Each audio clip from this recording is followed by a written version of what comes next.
শঙ্করপুরের থানায় বসে হাত ঘড়ির টাইমটা সেট করছিল সুকান্ত। সকাল সকাল কাজের খুব একটা চাপ না থাকার কারণে মেজাজটা বেশ তার ফুরফুরেই রয়েছে। কিছু অলীক কল্পনা তার মাথায় দানা বাঁধতে শুরু করেছে। মুখে একটা স্নিগ্ধ হাসি লেগে রয়েছে তার। ঘড়ির টাইমটা সেট করে থানার চেয়ার ছেড়ে উঠে একটু বাইরে যাবে এই মনস্থির করতেই হঠাৎই থানার টেবিলে রাখা টেলিফোনটি বেজে উঠল।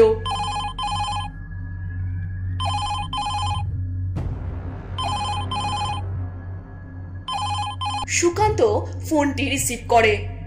অপর প্রান্ত থেকে ভেসে আসে এক ভয়ার্ত এবং দুশ্চিন্তা মিশ্রিত পুরুষ কণ্ঠ। হ্যালো সুকান্ত, আমি প্রদীপ বলছি সোনারপুর পুলিশ স্টেশন থেকে।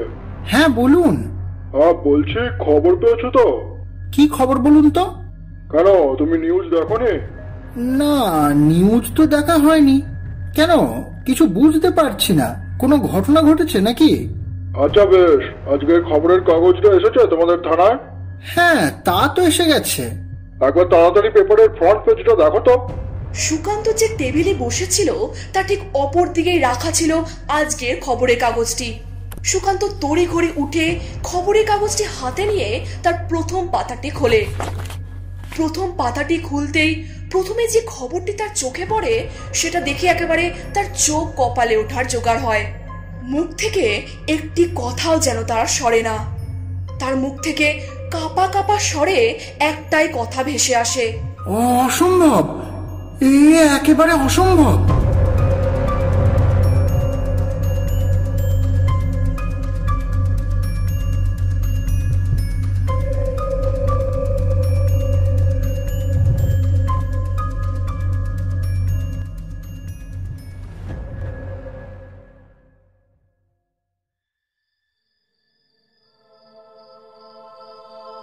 চারিদিকে শোকের ছায়া নেমেছে। ৬-৭ বছরের ফুটফুটে ছেলেটি আজ আর নেই। বিজনের বুকটা একেবারে খালি করে দিয়ে চলে গেল তার ছেলেটা। কিন্তু কি করে যে এমন ঘটনা ঘটলো তার কুল কিনারা পাচ্ছেন না তিলকনাথ তান্ত্রিক। তিনি বসে রয়েছেন বিজনের ঠিক পাশেই এবং তাকে ক্রমাগত সান্ত্বনা দিয়ে চলেছেন। বিজনের চোখ বেয়ে জলের ধারা নেমে আসছে। তিলকনাথ বিজনের পাশ থেকে উঠে ঘরের এক কোণে গিয়ে একটা গ্লাস জলের মধ্যে খানিক সর্ষের দানা ছিটিয়ে দিলেন এবং কিছুক্ষণ বিড়বিড় করে মন্ত্রপাঠ করতে থাকলেন। কিন্তু খানিক পরেই সেই স্বচ্ছ কাচের মতো পরিষ্কার জলটা একেবারে কালো ঘোলাটে বর্ণ ধারণ করে। তিলকনাথ এটা দেখে খানিক অবাক হয়ে যান এবং জলের গ্লাসটি ঘরে পুনরায় রেখে বিজনের পাশে এসে বসলেন। বিজন তখনও ফুপিয়ে ফুপিয়ে কেঁদে চলেছে। তিলকনাথ বিজনকে উদ্দেশ্য করে বললেন, আচ্ছা বিজন, দেখো, মন খারাপ করে তো আর কিছু করার নেই। তোমাকে একটা কথা মনে রাখতে হবে, তোমার ছেলের প্রাণ গেছে, কিন্তু যাতে আর কারোর প্রাণ না যায় সেই চেষ্টাটাই আমাদের এবার করতে হবে। আমি তো কিছুই বুঝতে পারছি না যে ঘটনাটা কেন ঘটছে, তবে আমি তোমাকে একটা প্রশ্ন জিজ্ঞেস করব, সত্যি করে কিন্তু উত্তর দেবে।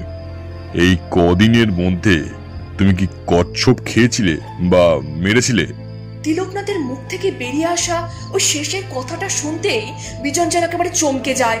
সেখানে ইতস্তত ভাবে উত্তর দেয়, হ্যাঁ খেয়েছিলাম বলতে ওই কদিন আগে, তাও ধরুন ওই 1 সপ্তাহের বেশি হয়ে গেছে। কচ্ছপ খেতে চেয়েছিল ছেলেটা, আর আর আমাদের এখানেই বাজারে বিক্রিও হচ্ছিল। সেখান থেকে কিনে এনে ওকে খাওয়াই, কিন্তু তার সাথে এর কিসের সম্পর্ক? যেটা আমার মনে হচ্ছে বোধহয় সেটাই সঠিক। তবে কচ্ছপ যে তুমি কেন কিনে খেলে তা আমি বুঝলাম না। তুমি কি জানো এটা একটা বেআইনি ব্যাপার এবং এই কচ্ছপ খাওয়াটাকে শাস্ত্রে মোটেই ভালো বলা হয়নি। আর তোমার সেই দোষটাই লেগেছে। কচ্ছপকে আমরা কুর্ম দেবতা হিসেবে পুজো করি। সেই কুর্ম দেবতাকে আমরা নারায়ণের রূপ হিসেবে চিনি। ঘরের বাস্তু ঠিক রাখতে কুর্মের পুজো করা হয়। আর তুমি বোধহয় ওই সেদিনকার কচ্ছপটার মুন্ড ছেদন করে তার মাংস ভক্ষণ করেছিলে, আর সেই কারণেই তোমার ছেলেরও মুন্ড ছেদন করে মৃত্যু হয়েছে। খেতে হয়তো সেদিনকার তোমার বেশ সুস্বাদু লেগেছিল, কিন্তু সেই ভুলের জন্যই আজকে তোমার ছেলেটা প্রাণ হারালো। বিজনকে শোকের করাল ছায়া একেবারে গ্রাস করেছে। কোনো কথাই সে আর বলছে না, শুধু মাথা নিচু করে অনবরত চোখের জল ফেলতে থাকে। তিলকনাথ আবারও বলা শুরু করেন, যেটুকু বুঝতে পারছি, বিষ্ণু দেবতার খারাপ দৃষ্টি তোমার উপর পড়েছে এবং তার অভিশাপ তোমার লেগেছে। তাহলে এখান থেকে বাঁচার উপায় বলুন বাবু, আর বেঁচেই বা কি করব? আমার তো সব শেষ হয়ে গেল। দেখো, ছেলেটা তো গেল, কিন্তু তোমাদের এই পাপের প্রায়শ্চিত্ত তো করতে হবেই। তোমার ছেলের মৃত্যু হয়েছে মানেই এই পাপের প্রায়শ্চিত্ত হলো এমনটি কিন্তু নয়। নারায়ণ দেবতাকে কিন্তু সন্তুষ্ট করতে না পারলে চরম বিপদ। কিন্তু এবারে বিপদটা কিন্তু শুধু তোমার উপর নয়, গোটা এলাকার, বুঝলে? তাহলে কি করতে হবে বলুন? দেখো, একটা পুজো দিতে হবে। পুজো? কি পুজো? সত্যনারায়ণের পুজো। তবে শুধু তোমার একার জন্য নয়, এই গোটা অঞ্চলের মঙ্গলের উদ্দেশ্যেই এই পুজোটা সম্পন্ন হবে। মানে এই গোটা এলাকার সার্বিক সুরক্ষার খাতিরেই এই পুজোটা করতে হবে। পুজো যখন করতে হবে, তা আপনি তাহলে করে দিন না পুজোটা। আমি তান্ত্রিক হয়ে সত্যনারায়ণের পুজো করব? আরে বোকা, কি সব বলছো? তোমাদের এই তল্লাটে কোনো ব্রাহ্মণ নেই? সবসময় যে কোনো সাত্ত্বিক পুজো কোনো ব্রাহ্মণ দিয়ে করাতে হয়, শুদ্ধ ভক্ত ব্রাহ্মণ, বুঝলে? কিন্তু তুমি তো পুজো করতে পারবে না, যেহেতু তোমার ছেলে মারা গেছে আর তোমার কাল ঔষধ পড়েছে। তবে আমাকে তুমি যেমন দায়িত্ব দিয়েছো, আমি পুজো করবো না ঠিকই, কিন্তু ব্যবস্থা আমি ঠিক করে দেবো। বেশ, আমি দেখছি কি করা যায়। তিলকনাথের কথার উত্তরে বিজন কোনো কিছুই বলে না, খালি মাথা নেড়ে সম্মতি জানায়। তিলকনাথ এক দণ্ড সময় নষ্ট না করে তার ঝোলাটা কাঁধে ঝুলিয়ে বেরিয়ে পড়লেন বিজনের বাড়ি থেকে। তার যাত্রাপথের গতিমুখ দেখে মনে হচ্ছে তিনি যেতে চাইছেন যতীন সেনের বাড়িতে, কারণ যে রাস্তা ধরে তিলকনাথ এগোচ্ছেন তাতে তিলকনাথের চেনাশোনা একমাত্র যতীন সেনের বাড়িই পড়ে। মিনিট খানিক হাঁটার পরে তিলকনাথ গিয়ে উপস্থিত হলেন যতীন সেনের বাড়ির উঠোনে। আজকে রাতটা তিলকনাথ যতীন বাবুর বাড়িতেই কাটিয়ে দেবেন বলে মনস্থির করেন।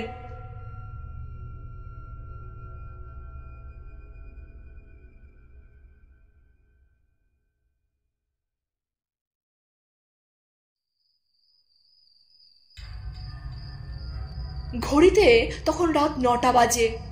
যতীন সেনের বাড়ির দাওয়ায় তিলকনাথ আর যতীন সেন দুজনেই রাতের আহার করতে বসেছেন। আজ অবশ্য তিলকনাথ আর চিড়ে মুড়ি খেলেন না। যতীন সেনের বাড়িতে হওয়া নিরামিষ রান্নায় তিনি ভোজন করতে বসেছেন। খাবার খেতে খেতেই তিলকনাথ তার মনের ভিতর চলতে থাকা কথাটা যতীন সেনের কাছে পারলেন। বলছি যতীন বাবু, একটা কথা আপনাকে বলার ছিল, তবে কথা না বলে অনুমতি নেওয়ার আছে বললে বেশি ভালো হয়। হ্যাঁ বলুন না, কি অনুমতি নেওয়ার আছে? দেখুন, একটা পুজো করার আছে, সত্যনারায়ণের পুজো।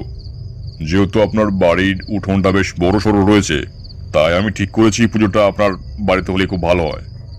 দেখুন, সত্যি বলতে পুজোটা কোনো নির্দিষ্ট ব্যক্তি বিশেষের উদ্দেশ্য হচ্ছে না, এতে মঙ্গল হবে গোটা এলাকার। কারণ যে অমঙ্গলজনক কাজ বিজন ঘটিয়েছে, তাতে আমার মন বলছে শ্রী বিষ্ণুর তীব্র রোষের প্রকোপ বা অভিশাপ এই গোটা এলাকাটাকে তছনছ করে দিতে পারে। তাই আমার মতে বলে সবার আগে তাকে তুষ্ট করাটাই আমাদের প্রধান কাজ। তা আপনি কি এতে রাজি আছেন? এক প্রকার আহ্লাদে গদগদ হয়ে যতীন সেন বললেন, আপনি যে কি বলেন না, এতে আপত্তির কোনো প্রশ্নই নেই। কারণ এই কাজ আপনি সকলের মঙ্গলের জন্য করছেন, আর তাছাড়া আপনি অনুমতি চেয়েছেন যেখানে, সেখানে আমি কি কখনো আপত্তি করতে পারি? কারণ যে আমার ছেলের প্রাণ বাঁচিয়েছে এবং তাকে অভিশাপ মুক্ত করেছে, সে আমার কাছে পরম পূজনীয়। আপনি এভাবে অনুমতি চেয়ে আমাকে দয়া করে লজ্জা দেবেন না। আচ্ছা আচ্ছা, তা বেশ বেশ। তবে একটা কাজ যে করতে হবে আপনাকে, এই রাতারাতি কোনো এক শুদ্ধ ভক্ত ব্রাহ্মণকে একটু আমন্ত্রণ জানিয়ে আসতে হবে, যাতে কাল 7 তাড়াতাড়ি সকালে পুজোটা সম্পূর্ণ হয়ে যায়। কি পারবেন? হ্যাঁ, এটা আবার কোনো কাজ হলো নাকি? এই তো আমি খেয়ে উঠেই যাব, আপনি নিশ্চিন্তে ঘুমোতে যান, আমি সব ব্যবস্থা করে রাখছি। যতীনবাবুর কাছ থেকে আশ্বস্ত হয়ে তিলকনাথ তার রাতের আহারটা চটজলদি সম্পন্ন করে ঘুমোতে চলে যান। আজ রাতটা তিনি যতীন সেনের ছেলের পাশে বিছানায় শুলেন। অনেকদিন পর তার ঘুমটা আজ বেশ জমিয়ে হলো।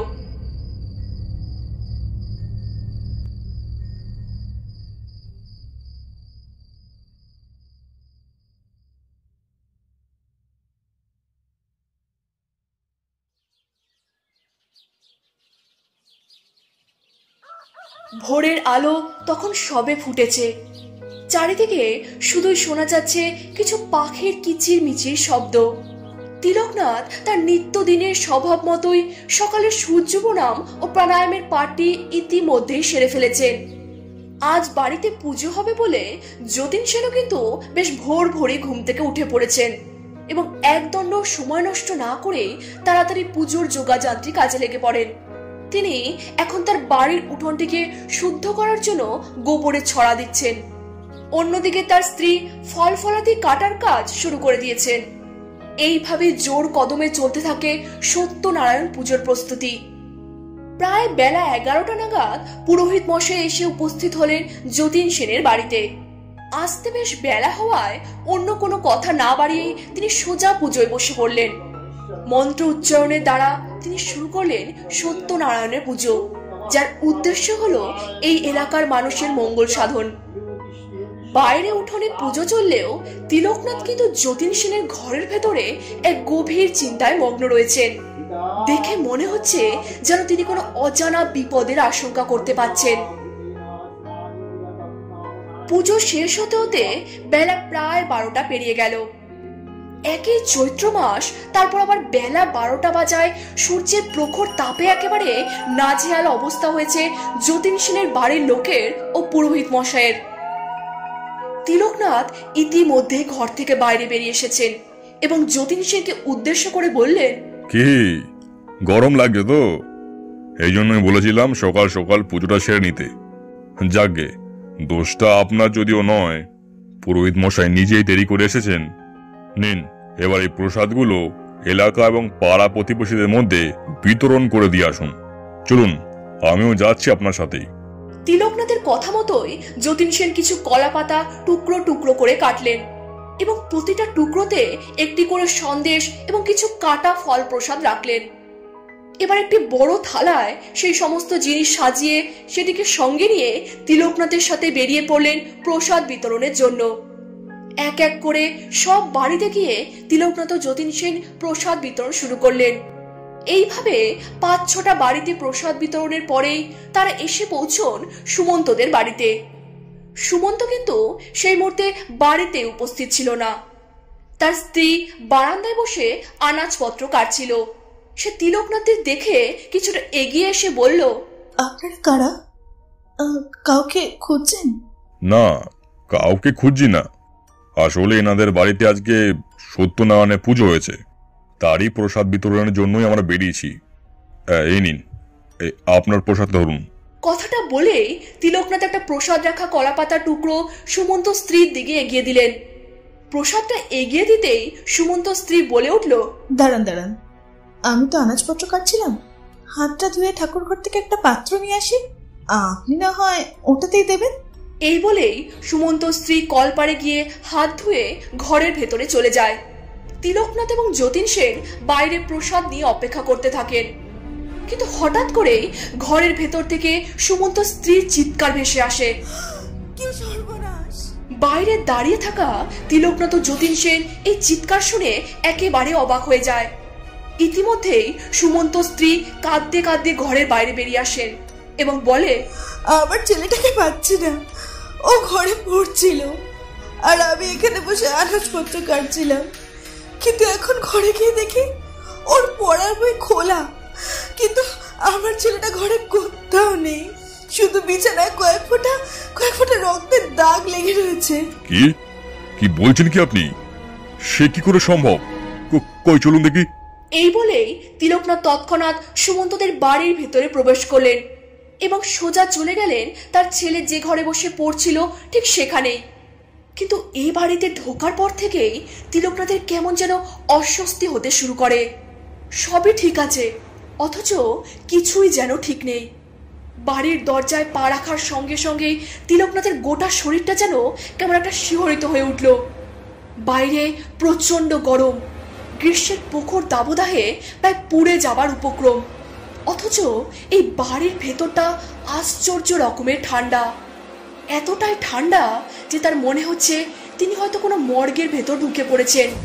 কিন্তু অদ্ভুত ব্যাপার, বাড়ির কোথাও কিন্তু কোনো শীততাপ নিয়ন্ত্রিত যন্ত্র বা তার বিকল্প কোনো পদ্ধতির ব্যবস্থা নেই।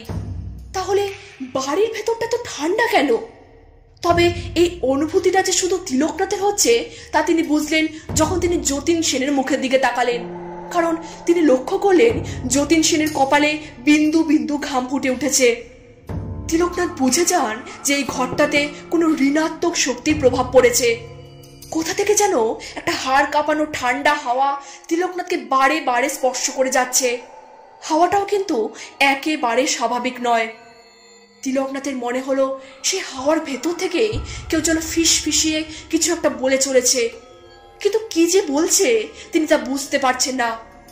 হঠাৎ করে সুমন্ত স্ত্রী কাঁদো কাঁদো স্বরে বলে ওঠে, আমার ছেলেটা বুঝি এবার বলি হলো, আর আমি ওকে ফিরে পাবো না কখনো। দাঁড়ান দাঁড়ান দাঁড়ান, আপনি শান্ত হন, কান্নাকাটি করবেন না দয়া করে, আমি দেখছি কি করা যায়। যতীনবাবু, আপনি এক কাজ করুন, আপনি বাকি প্রসাদগুলো বিতরণ করে দিয়ে আসুন, আমাকে এখন যেতে হবে। হ্যাঁ, সে ঠিক আছে, কিন্তু আপনি কোথায় যাচ্ছেন? আমি কি যাবো আপনার সাথে? এখন এত কিছু বলার সময় নেই, আমি আপনাকে পরে সব বলবো। আপনি যান, আপনি বাকি প্রসাদগুলো দিয়ে আসুন। এই বলেই তিলকনাথ সুমন্তর বাড়ি থেকে তড়িঘড়ি বেরিয়ে পা বাড়ালেন বটুল পুকুরের উদ্দেশ্যে। মিনিট খানিক হাঁটার পরে তিলকনাথ পৌঁছে যান সেই বটুল পুকুরের কাছে। সেখানে পৌঁছতেই তিনি চলে গেলেন সেই জায়গাটাতে, ঠিক যেখানে দুদিন আগে পাওয়া গেছিল বিজনের ছেলের মুন্ডহীন মৃতদেহটা। সেই জায়গাটায় গিয়ে তিলকনাথ কিছুটা খোঁজার চেষ্টা করতে থাকেন। তার চোখে মুখে খানিক ইতস্তত ভাব লক্ষ্য করা যাচ্ছে। খানিকক্ষণ এইভাবে খোঁজার পরে তিনি যেটা খুঁজছিলেন সেটা না পাওয়ায় খানিক হতাশ হলেন। অগত্যা কিছু না খুঁজে পেয়ে তিলকনাথ সেখান থেকে সোজা ভাগাড়ের দিকে পা বাড়ান। তিলকনাথ হাঁটছেন ঠিকই, কিন্তু তার মনের ভিতর উথাল পাথাল করছে হাজারো চিন্তার ঝড়। কিছু দূর যেতেই হঠাৎ করে তিলকনাথের সামনে যে দৃশ্য ফুটে ওঠে তা সত্যি একেবারে রোমহর্ষক। তিলকনাথ দেখতে পান যে একটা 11-12 বছরের ছেলের মুন্ডহীন মৃতদেহ পড়ে রয়েছে। দেহটা এখনো জীবিত রয়েছে, কারণ দেহের আঙুলগুলো থরথর করে কাঁপছে। তিলকনাথ এই দৃশ্য দেখে একেবারে হকচকিয়ে যান। দেহটিকে দেখে বেশ বোঝা যাচ্ছে যে কিছুক্ষণ আগেই একে কেউ নৃশংস ভাবে হত্যা করেছে। তিলকনাথ হঠাৎ করে লক্ষ্য করেন মৃতদেহটির গলা থেকে মিশ্রিত রক্তের ফোঁটা ফোঁটা বিন্দু একটা দিক বরাবর সোজা চলে গেছে। চটজলদি তিলকনাথ সেই রক্তের দাগ অনুসরণ করে সেই দিক বরাবর হাঁটা লাগালেন। কিন্তু বেশ খানিকটা পথ যেতেই সেই রক্তের বিন্দু বিন্দু দাগটা আর কোথাও দেখা যায় না। যেন দেখে মনে হচ্ছে রক্তের দাগটা হঠাৎই হাওয়ায় মিলিয়ে গেছে।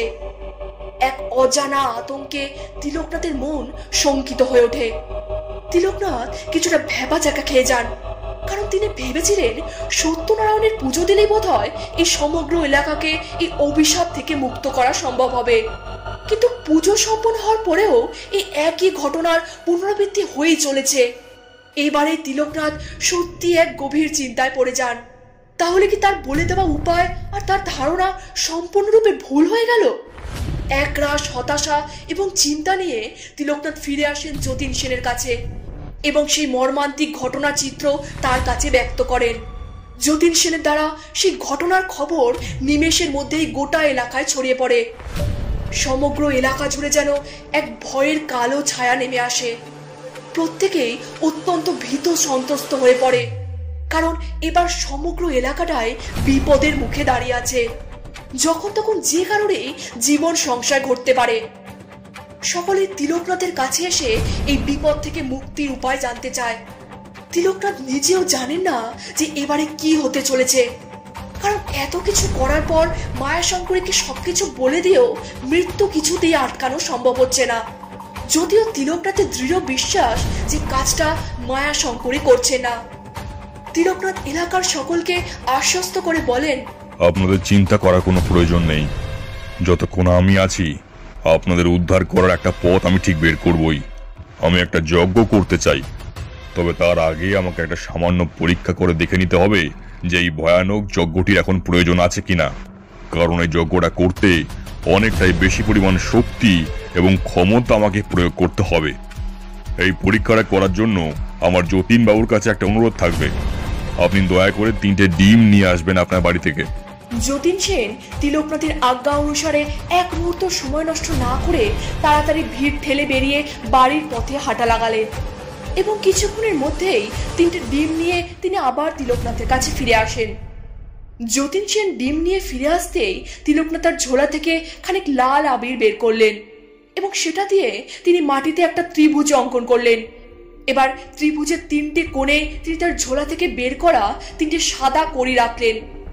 3 কোণে 3টে কড়ি রেখে তিলকনাথ তার বৃদ্ধাঙ্গুষ্ঠটা ত্রিভুজের মাঝখানে চেপে ধরে বিড়বিড় করে মন্ত্রপাঠ করতেই সবার চোখের সামনে যেন অদ্ভুত জাদু বলে সেই লাল আবিরটা লাল আভায় জ্বলে উঠল।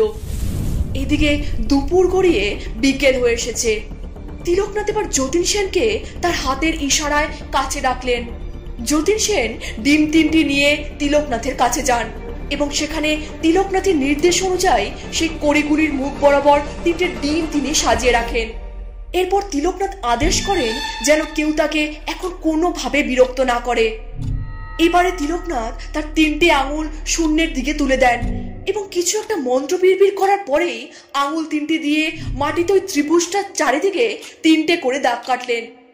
মাটিতে দাগ কাটা সম্পন্ন হতেই তিলকনাথ তার হাতগুলোকে কোলের মধ্যে নিয়ে পদ্মাসনে বসে কিছু মন্ত্র উচ্চারণ করতে থাকেন। বেশ খানিকক্ষণ মন্ত্র উচ্চারণ করার পরেই তিলকনাথ তার ঝোলার ভিতর হাত ঢুকিয়ে সেখান থেকে বের করে আনেন খানিক অগরু এবং আঙুলের দ্বারা সেই অগরু তিনি 3টে ডিমের মাথায় 3বার ছিটিয়ে দিলেন। অগরুটা ছিটিয়ে দিতেই খানিক ধোয়ার মতো বস্তু ডিমগুলোর ভেতর থেকে বেরিয়ে আসে। তিলকনাথ এবারে চোখ বুঝলেন এবং চোখ বুঝে মনে মনে কিছু একটা মন্ত্র তিনি জপ করে চলেছেন। এইভাবে খানিকক্ষণ জপ করার পরে হঠাৎ করে তিলকনাথের সামনে রাখা 3টে ডিম নিজে নিজেই কাঁপতে শুরু করে। ঠিক মুরগির ডিম ফেটে বাচ্চা হবার সময় যেমনটা হয় খানিকটা সেই রকম। কিন্তু তাও তিলকনাথ চোখ খুললেন না। এইভাবে ডিমগুলো কিছুক্ষণ কাঁপতে থাকার পরেই 3টে ডিম একত্রে ফেটে যায় এবং ভেতর থেকে বেরিয়ে আসে এক আলকাতরার মতো কালো তরল পদার্থ। সেই তরল পদার্থ কিন্তু জলের মতো পাতলা নয়, খানিকটা আঠালো চ্যাটচ্যাটে পদার্থ। এবারে সে আঠালো তরল পদার্থ মাটিতে ছড়িয়ে পড়ে। তিলকনাথ এবার চোখ খোলেন। তিনি চোখ খুলতেই যতীন সেন তার দিকে ছুটে আসে। তিলকনাথ যতীন সেনকে আশ্বস্ত করে বলেন, দেখো, যেটুকু আমি বুঝতে পারছি এই এলাকার উপরে সত্যনারায়ণের অভিশাপ লাগেনি, তা লেগেছিল শুধু বিজনের উপরে, যা পুজোর মাধ্যমে ইতিমধ্যেই কেটে গেছে। এলাকার উপরে সত্যনারায়ণের কোনো অভিশাপ নেই। আমি প্রথমে এটা ভুল ভেবেছিলাম, তবে এক বিশাল ঘন কালো বিপদের মেঘ নেমে এসেছে এই এলাকার উপরে। কেউ না কেউ ডাকিনী সাধনা করছে। এই দেখো, এই যে দেখছো, এই ডিম ফেটে ভিতর থেকে যে কালো তরলটা বেরিয়েছে, এটা সম্পূর্ণ ঋণাত্মক শক্তির একটা ইঙ্গিত। এবং যেমন তেমন ঋণাত্মক শক্তি হলে এতটা কুচকুচে কালো পদার্থ বের হয় না। বুঝে নিতে হবে বেশ ভয়ানক কোনো ডাকিনীর প্রবেশ ঘটেছে এই এলাকায়। কিন্তু কে বা কেন করলো তার কারণ আমি কিছুই বুঝতে পারছি না। কারই বা উদ্দেশ্য হতে পারে এই এলাকাতে ডাকিনী আনয়নের? আর এই ডাকিনী আনয়ন যেমন তেমন লোকের পক্ষে সম্ভব নয়। এটা একটা বেশ ভয়ানক এবং কষ্টসাধ্য প্রক্রিয়া। এটা করতে গিয়ে সাধকের প্রাণ পর্যন্ত চলে যায় এবং সেই সাধক সম্পূর্ণরূপে নিজের পৃথিবী লোক ছেড়ে ডাকিনী লোকে প্রবেশ করে। ফিরে সে আর কোনোদিনও আসতে পারে না। কিন্তু এমন কেউ সিদ্ধহস্ত এই এলাকাতে রয়েছে যেই কাজটা খুব নিপুণ হস্তে সম্পন্ন করছে। তবে সেটা মায়াশঙ্করী বলে কিন্তু আমার মনে হয় না, কারণ ডাকিনী আনয়নের সময় এক প্রচন্ড ভয়ানক ঊর্জার সৃষ্টি হয় সাধকের সামনে। সেটা তাকিয়ে দেখার ক্ষমতা সবার থাকে না। আর মায়াশঙ্করীর ক্ষেত্রে ব্যাপারটা তো খুবই অসুবিধাজনক। তাই আমি মনে করি না যে এই কাজটা মায়াশঙ্করী করছে। তাও আমি একবার মায়াশঙ্করের সাথে দেখা করতে যাব। তবে তার আগে আমার একটা যজ্ঞ করতে হবে, ভয়ানক সেই যজ্ঞ। সেই যজ্ঞের দ্বারা যদি কোনো উপায় হয় তাহলে বুঝতে হবে সেই ডাকিনী অতটা শক্তিশালী নয়, এবং এর সাথে এটাও বুঝতে পারা যাবে যে এই এলাকায় তাকে যে এনেছে তার ক্ষমতাও সেরকম নয়। কোনো কারণে এই প্রক্রিয়াটা শিখে নিয়ে সে ওই ডাকিনীকে এখানে আনয়ন করেছে। আর যদি এই যজ্ঞেতেও কোনো কাজ না হয় সেক্ষেত্রে বুঝে নিতে হবে এক ভয়ানক বিপদ সামনে কিন্তু গোটা এলাকাকে গ্রাস করতে চলেছে। সকলকে সতর্ক করে দিন, এটা আপনার দায়িত্ব। এই মুহূর্তে কেউ যেন নিজের ঘরের দরজা না খোলে, সবাই যেন ঘরের মধ্যেই থাকে। ঘর থেকে কেউ যেন এক পাও বের না হয়। খুব বিপদ না হলে দরজা খোলার দরকার নেই, যে যতই ডাকুক। সেক্ষেত্রেও সে ফাঁদে পা দিয়ে দরজা যেন না খোলে কেউ, এবং আপনার দ্বারাই সতর্কবাণী যেন প্রত্যেকের মধ্যে ছড়িয়ে পড়ে। আমি চললাম, বটুর পুকুরের ধারে আমাকে এই সাধনা করতে হবে। সেখানে যেন এখন কেউ না যায়। একটা শান্ত নির্জন জায়গা আমার দরকার এই সাধনার জন্য।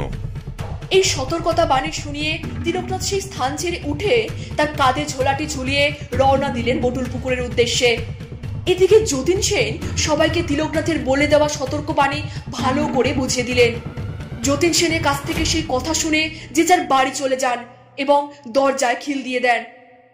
অপরদিকে তিলকনাথ বটুল পুকুরে পৌঁছেই তার সাধনার জন্য একটা নির্জন জনশূন্য স্থান খুঁজে নেন। সেই পুকুরের ধারেই পড়ে থাকা কিছু শুকনো গাছের ডাল তিনি জোগাড় করেন এবং তাতে মন্ত্রপুত অগুরু ছিটিয়ে দিয়ে তিনি সেগুলোকে ভালোভাবে শুদ্ধ করে নেন। এরপর তিলকনাথ একে একে কয়েকটি যজ্ঞ উপাদান সমূহ সে কাঠের মধ্যে ঢাললেন। তবে প্রত্যেকটি যজ্ঞ উপাদানই তিনি ঢালার আগে সেটিকে মন্ত্র বলে শুদ্ধ করে নিচ্ছিলেন। কাঠগুলোকে এক জায়গায় জড়ো করে তিনি মোটামুটি একটা যজ্ঞ কুণ্ডের মতো তৈরি করেছেন এবং আগুন ধরিয়ে দিলেন যজ্ঞ কুণ্ডের কাঠে। কাঠে আগুন দিতেই তা দপ করে জ্বলে উঠল। এবারে শুরু হলো তিলকনাথের ডাকিনী বধ সাধনা। তিলকনাথের সামনের যজ্ঞ কুণ্ডের আগুন অনবরত ধমকে ধমকে জ্বলে উঠছে। সে আগুনের লেলিহান শিখার মধ্যে মুঠো করে তিলকনাথ কিছু একটা ফেললেন, কিন্তু জিনিসটা যেটি কি ফেললেন তা ঠিক বোঝা গেল না। তবে সেটা দেওয়ার সাথে সাথেই আগুনটা ক্রমশ উজ্জ্বল থেকে উজ্জ্বলতর হতে শুরু করে। এবারে তিলকনাথ জোরে জোরে মন্ত্রোচ্চারণ শুরু করেন এবং মাটির উপর রঙিন খড়ি মাটি দিয়ে কি সব যেন চিহ্ন আঁকেন তিনি। এর কিছুক্ষণের মধ্যেই আগুনের গনগনে রক্তিম রংটা মুছে গিয়ে সবুজ আভা ফুটে ওঠে। দেখে মনে হচ্ছে তিলকনাথের সাধনা সম্পন্ন হয়েছে। কিন্তু হঠাৎ করে তিলকনাথ লক্ষ্য করেন তার সামনে বটুল পুকুরের জল থেকে ক্রমাগত ধোঁয়া উঠতে থাকে এবং তিলকনাথ যেখানে বসে রয়েছেন তার আশেপাশের মাটিটাও যেন কম্পিত হতে শুরু করে।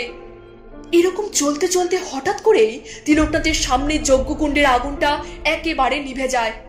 তিলকনাথ একেবারে চমকে যান। তিনি বুঝতে পারেন কোন এক ভয়ানক শক্তি এই গোটা এলাকাকে গ্রাস করতে চলেছে। কিন্তু এই শক্তি প্রয়োগকর্তা যে কে তা খুঁজে বার করতে না পারলে এই ডাকিনীর শক্তিকে নিয়ন্ত্রণ করা অত্যন্ত বিপজ্জনক হয়ে পড়বে। তিলকনাথ চটজলদি সেখান থেকে উঠে পড়েন। এতক্ষণ ধরে করে চলা তার এই সাধনা সম্পূর্ণরূপে বিফলে চলে গেল। অথচ তিলকনাথের বেশ খানিকটা শক্তি কিন্তু ক্ষয় হয়ে গেল। তিলকনাথ একেবারে হতাশ হয়ে পড়েছেন। তার এতক্ষণ ধরে করে চলা সাধনা সম্পূর্ণরূপে বিফল হয়ে যাওয়ায় তিনি আর কোনো উপায় না দেখতে পেয়ে মায়াশঙ্করীর মন্দিরের দিকে পা বাড়ান। কারণ এবারে তিলকনাথের সন্দেহ খানিকটা মায়াশঙ্করীর দিকে যেতে শুরু করেছে। বিকেল গড়িয়ে প্রায় সন্ধে হয়ে এসেছে। তিলকনাথ এই মুহূর্তে মায়াশঙ্করীর মন্দিরের একটা বেদিতে হেলান দিয়ে বসে রয়েছেন। তিলকনাথ তার কাছে এসেছেন এই খবর পেয়ে মায়াশঙ্করী অতি কষ্টে সিঁড়ি বেয়ে নিচে নেমে আসেন।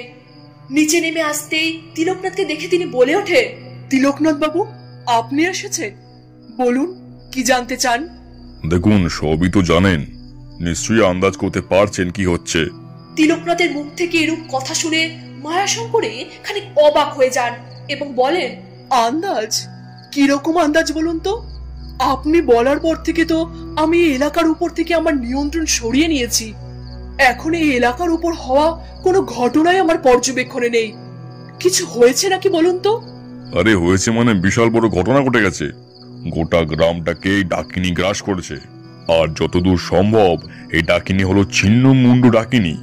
যত ধরনের ডাকিনী আছে তার মধ্যে সব থেকে শক্তিশালী এবং নৃশংস, যে মানুষকে অপহরণ করে তার মুন্ডচ্ছেদন করে এবং সেই মুন্ডচ্ছেদনের পরে সেটাকে আস্বাদন করে এবং শক্তি সঞ্চয় করে নিয়ে সাধককে প্রদান করে। এভাবে সাধক এবং ডাকিনী দুজনেই উপকৃত হয়, কিন্তু সেই সাধক যে শক্তি লাভ করে তা ভয়ানক ঋণাত্মক শক্তি হয়। এইভাবে ক্রমাগত যদি মুন্ডচ্ছিন্ন করে শক্তি সঞ্চয় করতে থাকে তাহলে সেই সাধক অপরাজেয় হয়ে উঠবে। আর সব থেকে বড় কথা, সেই সাধক এই এলাকাতেই রয়েছে, সেটা আমার দৃঢ় বিশ্বাস। কারণ আমি সাধনা করে জানতে পেরে যাই সেই সাধকের অবস্থানের দিকটা। কারণ আমি যে যজ্ঞটা করছিলাম সেই যজ্ঞের শিখা সোজা হয়ে জ্বলার বদলে সাধক যেদিকে রয়েছে তার বিপরীত দিকে বেঁকে যাচ্ছিল, মানে তার শক্তি ক্রমাগত বৃদ্ধি পাচ্ছে। তার প্রমাণ এটাই। কথাগুলো শুনে মায়াশঙ্করী একেবারে হকচকিয়ে যান।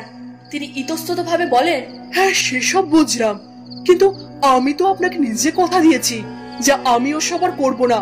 তাই আমার দ্বারা এইসব কাজ আর কোনোভাবেই সম্ভব না। আর আমি ইতিমধ্যেই গোটা এলাকার উপর থেকে আমার নিয়ন্ত্রণ সরিয়ে নিয়েছি। এখন আমার অধিকার বলতে আর কিছুই নেই। তবে এই যে কথাটা আপনি বললেন, এটা যদি সত্যি হয় তাহলে তো ভারী বিপদ। হ্যাঁ, বিপদ তো খুবই ভয়ানক, সেটা আপনার জন্য এবং আমার জন্য। কারণ যেহেতু আপাতত দুটো ছেলে মারা গেছে, সেক্ষেত্রে সবাই আপনাকেই সন্দেহ করছে। যেহেতু আপনি ছেলেদেরকেই শাস্তি দিতেন তাদের প্রাণ কেড়ে নিয়ে বা তাদের পুরুষত্ব হনন করে, তাই লোকের সন্দেহের আঙুলটা কিন্তু আপনার দিকেই উঠছে। কারণ আমি কিছুক্ষণ আগেই এলাকার লোকদের আলোচনা শুনছিলাম, আপনার জন্যই সবাই ভয় পাচ্ছে। আমি তাদেরকে বুঝিয়েও কিছু করতে পারিনি। যাই হোক, আপনি আমাকে একটা কথা বলুন, এই যে ডাকিনী আনয়ন প্রক্রিয়া, যেটা কোনো না কোনো সময় সাধনকালে আপনি ঠিক করেছেন, যেহেতু আপনি চণ্ডীকঙ্কাল সাধকের শিষ্যা, কারণ চণ্ডীকঙ্কাল সাধক তার এক শিষ্যকে ডাকিনী সাধনায় সিদ্ধ করার প্রস্তুতি গ্রহণ করাচ্ছিলেন। তা আমার জানার ছিল এটাই যে ডাকিনী সাধনা তো যে কেউ করতে পারে, মানে পুরুষ মহিলা নির্বিশেষে করতে পারে, কিন্তু ডাকিনী আনয়নটা এবং কারোর দেহে প্রবেশকরণটা, সেটা আমি যতদূর জানি তাতে একজন মহিলার দেহ কিন্তু প্রয়োজন। তা আমি এটাই বুঝতে পারছি না যে কোন মহিলাকে বশে করা হয়েছে। আপাতত এই এলাকায় কিন্তু কোনো মহিলা নিখোঁজ নয়, যে যার বাড়িতেই রয়েছে। তাহলে মহিলা দেহ পেল কোথায়? অন্য জায়গা থেকে তো আনতে পারবে না, কারণ সেখানে তো পুলিশি কায়দা বেশ ভালো মতোই কাজ করছে, কিছু করলেই ধরা পড়ে যাবে।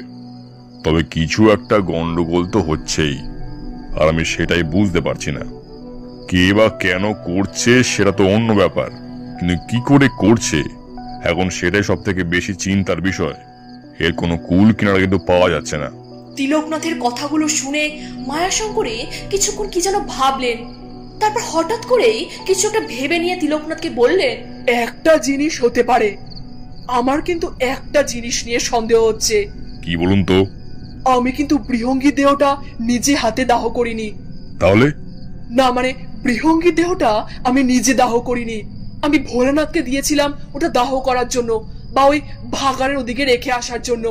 কারণ আমি ওকে নিজে হাতে দাহ করতে পারতাম না। ও আমার খুব কাছের মানুষ ছিল, আমার খুব কাছের সখী ছিল। আমি ওকে নিজে হাতে কিছুতেই পোড়াতে পারতাম না, তাই আমি ভোলানাথকে দায়িত্ব দিয়েছিলাম। তবে কি ভোলানাথ? না না, এ কি করে সম্ভব? ও তো আপনার ওই কাজ করতো। উনি তো ভালো মানুষ, উনি এরকম করবে বলে তো আমার মনে হয় না। ও ভালো মানুষ এটা আপনাকে কে বললো? তার মানে আপনার ধারণা এখনো সম্পূর্ণভাবেই ভুল রয়েছে। ভালো মানুষ নয়? তাহলে কি বলতে চাইছেন? উনি করেছেন কাজটা? উনি করলে তো ওনার বাড়ি আমাদের চেনা। আচ্ছা ঠিক আছে ঠিক আছে, আমি আসছি, আমি এখনই ওর বাড়ি দিকে যাচ্ছি। যদি আপনার সন্দেহ ঠিক হয় তাহলে ও এখনই ধরা পড়ে যাবে। আমি আসছি। এই বলে তিলকনাথ চটজলদি তার ঝোলাটা কাঁধে নিয়ে সেখান থেকে এক প্রকার দৌড়ানোর মতো করে হাঁটা লাগান। তার চেষ্টা যত তাড়াতাড়ি সম্ভব ভোলানাথের বাড়ি পৌঁছানো। ভোলানাথের বাড়িটা তিনি অবশ্য না চিনলেও তার গুরু যেহেতু তার অবয়ব নিয়েছিলেন, তাই তার গুরুর দ্বারা প্রাপ্ত সমস্ত তথ্যই তিলকনাথের মস্তিষ্কে সঞ্চিত রয়েছে। তাই ভোলানাথের বাড়িটাও তার ভালো মতোই মনে আছে, যেন মনে হচ্ছে আগেরবার তার গুরু না তিনিই গিয়েছিলেন ভোলানাথের বাড়িতে। কিন্তু বেশ কিছু দূর যেতেই কিছু মানুষের জটলা এবং ভিড় তিলকনাথের চোখে পড়ে। তিলকনাথ তার গতিপথ পরিবর্তন করেন এবং ভোলেনাথের বাড়ির দিকে না গিয়ে তিনি যেখানে মানুষের জটলা চলছে সেদিকে এগিয়ে চলেন। সেই ভিড়ের কাছাকাছি পৌঁছতেই তিলকনাথ সেখানে যতীন সেনকে দেখতে পান। তাই তাকে তিনি উদ্দেশ্য করে বলেন, এই যতীন, এই যে কি হচ্ছে এখানে? এরকম জটলা করেছো না তোমরা? তোমাদের সবাইকে বাড়ি থেকে বেরোতে বারণ করেছিলাম তো। তিলকনাথের প্রশ্নের উত্তরে যতীন সেন কিছু একটা বলতেই যাচ্ছিলেন, ঠিক এমন সময় তাকে বাধা দিয়ে বা তার কথাকে আটকে দিয়ে একজন মধ্যবয়স্ক লোক বলে ওঠেন, বাবু, আমার মেয়েটাকে খুঁজে পাচ্ছি না। ওকে বিকালের পর থেকে খুঁজে পাচ্ছি না কিছুতেই। টাইম কলের জল চলে যাবে এই ভেবে মেয়েটা আমার জল আনতে গেছিল সেই বিকালবেলা, তারপর থেকে আর ফেরেনি। জানি না ওর কি হবে। এইসব কথা শুনে তিলকনাথ বুঝে যান যে এলাকাবাসী সকলে একত্রিত হয়ে সেই মেয়েকে খুঁজতে বেরিয়েছে। তাই তিনি তাদেরকে উদ্দেশ্য করে বললেন, তা তোমরা এখানে কি করছো? এই জঙ্গলের কাছে দাঁড়িয়ে? এখানে কেউ এসেছিল? কলপার তো ওই দিকে দেখেছিলাম। হ্যাঁ বাবু, কলপার ওই দিকে, কিন্তু এই এলাকার কয়েকজন ছেলে বললো ওকে নাকি এই জঙ্গলের এদিকে দেখেছিল শেষবার। তাই আমরা এখানে এসেছি খুঁজতে, কিন্তু সন্দেহ হয়ে গেছে বলে অন্ধকারে জঙ্গলের ভিতর ঢুকতে ভয় পাচ্ছি। কিন্তু আমার মেয়ের জন্য আমাকে ঢুকতেই হবে, সে কেউ যাক বা না যাক। লোকটির কথাগুলো শুনে তিলকনাথ মনে মনে বেশ কষ্ট পান। তার উপস্থিতি সত্ত্বেও এইভাবে একের পর এক প্রাণ চলে যাচ্ছে, অথচ তিনি কিছুই করতে পারছেন না। তিলকনাথ মনে মনে নিজের প্রতি নিজেই রাগ ও বিরক্তি প্রকাশ করেন। অবশেষে তিলকনাথ নিজেই রাজি হলেন জঙ্গলের ভেতর যেতে। তিনি ওখানে জড়ো হওয়া এলাকাবাসীকে উদ্দেশ্য করে বলেন, এই যে আপনারা প্রত্যেকে শুনুন, আপনারা এই জঙ্গলের বাইরে অপেক্ষা করবেন। আমি, যতীন, বিজন আর ইনি যার মেয়ে হারিয়েছে, আমরা চারজন মিলে জঙ্গলের ভিতরে প্রবেশ করব। কোন রকম বিপদ দেখলেই আমরা ভিতর থেকে আওয়াজ দেব। আপনারা তখন সদল বলে ভিতরে ঢুকবেন, তার আগে কিন্তু নয়। আপনারা সবাই বাইরে এখানে অপেক্ষা করুন। এই কথা বলতে বলতে হঠাৎ করে একজন মহিলা ভিড় ঠেলে সামনে এগিয়ে আসেন। মহিলার মুখটি খুবই চেনা। ইনি হলেন সুমন্তর স্ত্রী। তার ছেলের মৃত্যু শোক তাকে একেবারে পাগল করে তুলেছে। এক প্রকার রাগে, ঘৃণায় এবং প্রতিশোধের আগুনের রোষে তিনি বলেন, সে না হয় আমরা কেউ ভেতরে যাব না, কিন্তু আপনাকে কথা দিতে হবে আর যেন কারোর প্রাণ না যায়। এই নিয়ে দুজন মারা গেছে, একে আপনাকে বাঁচাতেই হবে, আপনার দায়িত্ব। আমি আর কিচ্ছু চাই না, আমি শুধু চাই এর প্রতিশোধ। এই ঘটনা আটকাতেই হবে। আমরা সবাই আপনার সাথে আছি, জীবন দিয়ে হলেও লড়তে হবে। প্রতিশোধ চাই আমার, প্রতিশোধ। তিলকনাথ কথাগুলো শুনে মনে মনে বেশ দুঃখ পান। একটা দীর্ঘশ্বাস ফেলে তিলকনাথ যতীনকে বলেন, যতীন, টর্চটা দাও। বিজন, তুমি যতীন আর ওনাকে টর্চের আলো দেখিয়ে আমার পিছন পিছন নিয়ে এসো। আমি যতীনের টর্চটা নিয়ে আগে আগে এগোচ্ছি। এই বলে তিলকনাথ ও তার পিছন পিছন বাকি তিনজন ধীর গতিতে জঙ্গলের দিকে পা বাড়ায়। এমনিতেই সন্ধ্যা গড়িয়ে রাত নেমেছে। সময় তখন খুব সম্ভবত 8:30 বাজে। রাত খুব একটা বেশি না হলেও জঙ্গলের দিকটা কিন্তু একটু বেশি নিস্তব্ধ। গাছের শুকনো পাতার মর্মর শব্দ যেন এই নিস্তব্ধতায় কিঞ্চিত বিঘ্ন ঘটাচ্ছে। তিলকনাথ ধীর পায়ে এগিয়ে চলেছেন এবং তাকে অনুসরণ করে তার পিছু পিছু চলেছে বাকি তিনজন। বেশ খানিকটা যাওয়ার পর হঠাৎ করে একটা বিভৎস শব্দ তাদের কানে ভেসে আসে, খানিকটা রাগে গোঙানোর মতো শব্দ। তিলকনাথ এই শব্দ শুনে চমকে ওঠেন এবং সবাইকে বলেন, দাঁড়াও দাঁড়াও, আস্তে, একদম চুপ, কেউ নিজের জায়গা থেকে নড়বে না। এই আশেপাশে কিছু একটা আছে। ভয়ে যেন সবাই তার নিজের হৃৎপিণ্ডের শব্দটাও খুব জোরে জোরে শুনতে পাচ্ছে। এক অদ্ভুত অজানা ভয়ের কালো ছায়া তাদের মনকে গ্রাস করেছে। তাদের সম্মুখে মৃত্যু দাঁড়িয়ে আছে বুঝতে পেরে তাদের বাকশক্তি তারা প্রায় হারিয়ে ফেলেছে। তাদের স্নায়ু কাঁপিয়ে একটা অজানা ভয়ের স্রোত বাড়ে বাড়ে উঠে আসছে। চারিদিকে শুধুই আবছা অন্ধকার আর শূন্যতা। তিলকনাথ অতি সন্তর্পণে টর্চের আলোটা জঙ্গলের এক ধার থেকে অন্য ধারে ঘোরাতে থাকেন, যাতে কিছু দেখা যায় সেই ভেবে। কিন্তু তার চোখে সেভাবে কিছুই পড়ে না। তিলকনাথ সকলকে ইশারা করে 1 পা 2 পা করে এগোতে বলেন। তিলকনাথের কথা অনুযায়ী ধীর পায়ে তারা এগোতে থাকেন। এবার তিলকনাথের সারা শরীর শিহরিত হয়ে উঠছে। তার ডান হাতের বালাটা অত্যন্ত উত্তপ্ত হয়ে উঠেছে। তিলকনাথ বুঝে যান তাদের আশেপাশেই কোন এক ভয়ানক ঋণাত্মক শক্তি উপস্থিত রয়েছে। এসব ভাবতে ভাবতে হঠাৎ করেই একটা ঝোপের পেছন থেকে একটা মহিলার শাড়ির আঁচল দেখা যেতে থাকে। তিলকনাথ খানিকটা এগিয়ে সেদিকে টর্চের আলোটা ফেলতেই যা দৃশ্য দেখা যায় তাতে সকলের চক্ষু একেবারে চড়ক গাছ। সেই দৃশ্য দেখে তাদের গা হাত পা শিউরে ওঠে। তাদের প্রত্যেকের শিরদাঁড়া বেয়ে এক শীতল স্রোত বয়ে যায়। এবারে সেই মহিলাটি ধীরে ধীরে তিলকনাথদের দিকে ঘুরে তাকায়। টর্চের জোরালো আলোটা এখন একদম সেই মহিলার মুখ বরাবর। সেই মহিলা ঘুরে তাকাতেই সকলে দেখতে পায় তার সারা মুখ জুড়ে লেগে রয়েছে তাজা রক্তের দাগ, এবং তার সামনে পড়ে রয়েছে একটা মেয়ের মৃতদেহ, মুন্ডহীন মৃতদেহ। সেই দেহ থেকে রক্ত মাংস খুঁটে খুঁটে খাচ্ছে সেই মহিলা। কিন্তু মহিলাটির মুখ দেখে তিলকনাথ ও তার সাথে থাকা সকলেই অবাক হন, এবং খানিক ভয় মিশ্রিত গলায় তিলকনাথ ও বিজন একত্রে বলে ওঠেন,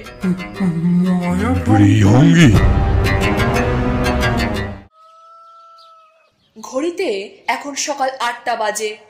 এলাকার সরকারি হাসপাতালে ভর্তি রয়েছে তরুণ বাবুর মেয়ে। এই তরুণ বাবুর মেয়েই কাল নিখোঁজ ছিল। আহত মৃতপ্রায় অবস্থায় তাকে নিয়ে আসা হয়েছে এই হাসপাতালে। হাসপাতালের বাইরে কিছু এলাকাবাসী এবং সঙ্গে বিজন ও তিলকনাথ বাবু রয়েছেন। তরুণ বাবু হাসপাতালের ভেতরে রাখা একটা লম্বা বেঞ্চে শুয়ে রয়েছেন। শরীরটা তার মোটেই ভালো নেই, কারণ তার মেয়েকে তিনি যে অবস্থায় দেখেছেন তাতে অবশ্য তার শরীর ভালো না থাকারই কথা। তার মেয়ে এখন এই হাসপাতালের ভেতরে চিকিৎসাধীন অবস্থায় রয়েছে। সকলে হাসপাতালের অপারেশন থিয়েটারের বাইরে অপেক্ষায় রয়েছেন। প্রায় 9টা নাগাদ ডাক্তারবাবু অপারেশন থিয়েটার থেকে বাইরে বেরিয়ে আসেন এবং বলেন, আচ্ছা বলছি, এই মেয়েটির বাড়ির লোক কে আছেন? তিলকনাথ খানিকটা ঝাঁকুনি দিয়ে বেঞ্চে শুয়ে থাকা তরুণ বাবুকে তুলে দেন। সম্বিত ফিরতে তরুণ বাবুর খানিকটা সময় লাগে। তিনি খানিক আমতা আমতা স্বরে বলে ওঠেন, আমি বাবু কেমন আছে? আমার মেয়েটা এখন কেমন আছে? ডাক্তারবাবু খানিক দীর্ঘশ্বাস ফেলে বলেন, দেখুন, অবস্থা খুবই শোচনীয়। আমরা আমাদের যথাসাধ্য চেষ্টা করেছি। ওর শরীর থেকে প্রচুর পরিমাণে রক্তপাত হয়েছে। আপনাদের মধ্যে কেউ যদি রক্ত দিতে পারেন তাহলে ভালো হয়। আর তাছাড়া শরীরের অনেকটা অংশই ভয়ানকভাবে আহত হয়েছে, একেবারে খাবলে উপড়ে নেওয়া হয়েছে। মেয়েটি সারা জীবনের মতো তার চোখটা হারালো, মাথার একটা অংশ খাবলে খুবলে খেয়ে নিয়েছে। একেবারে বিচ্ছিরি অবস্থা, তাকানো যাচ্ছে না। দেখুন, আপনাদের মধ্যে বাড়ির লোক যারা আছেন 1 বা 2 জন গিয়ে ভিতরে গিয়ে দেখে আসতে পারেন, কিন্তু ওর এখনো জ্ঞান নেই। আমরা ওকে অ্যানাস্থেসিয়া দিয়েছি।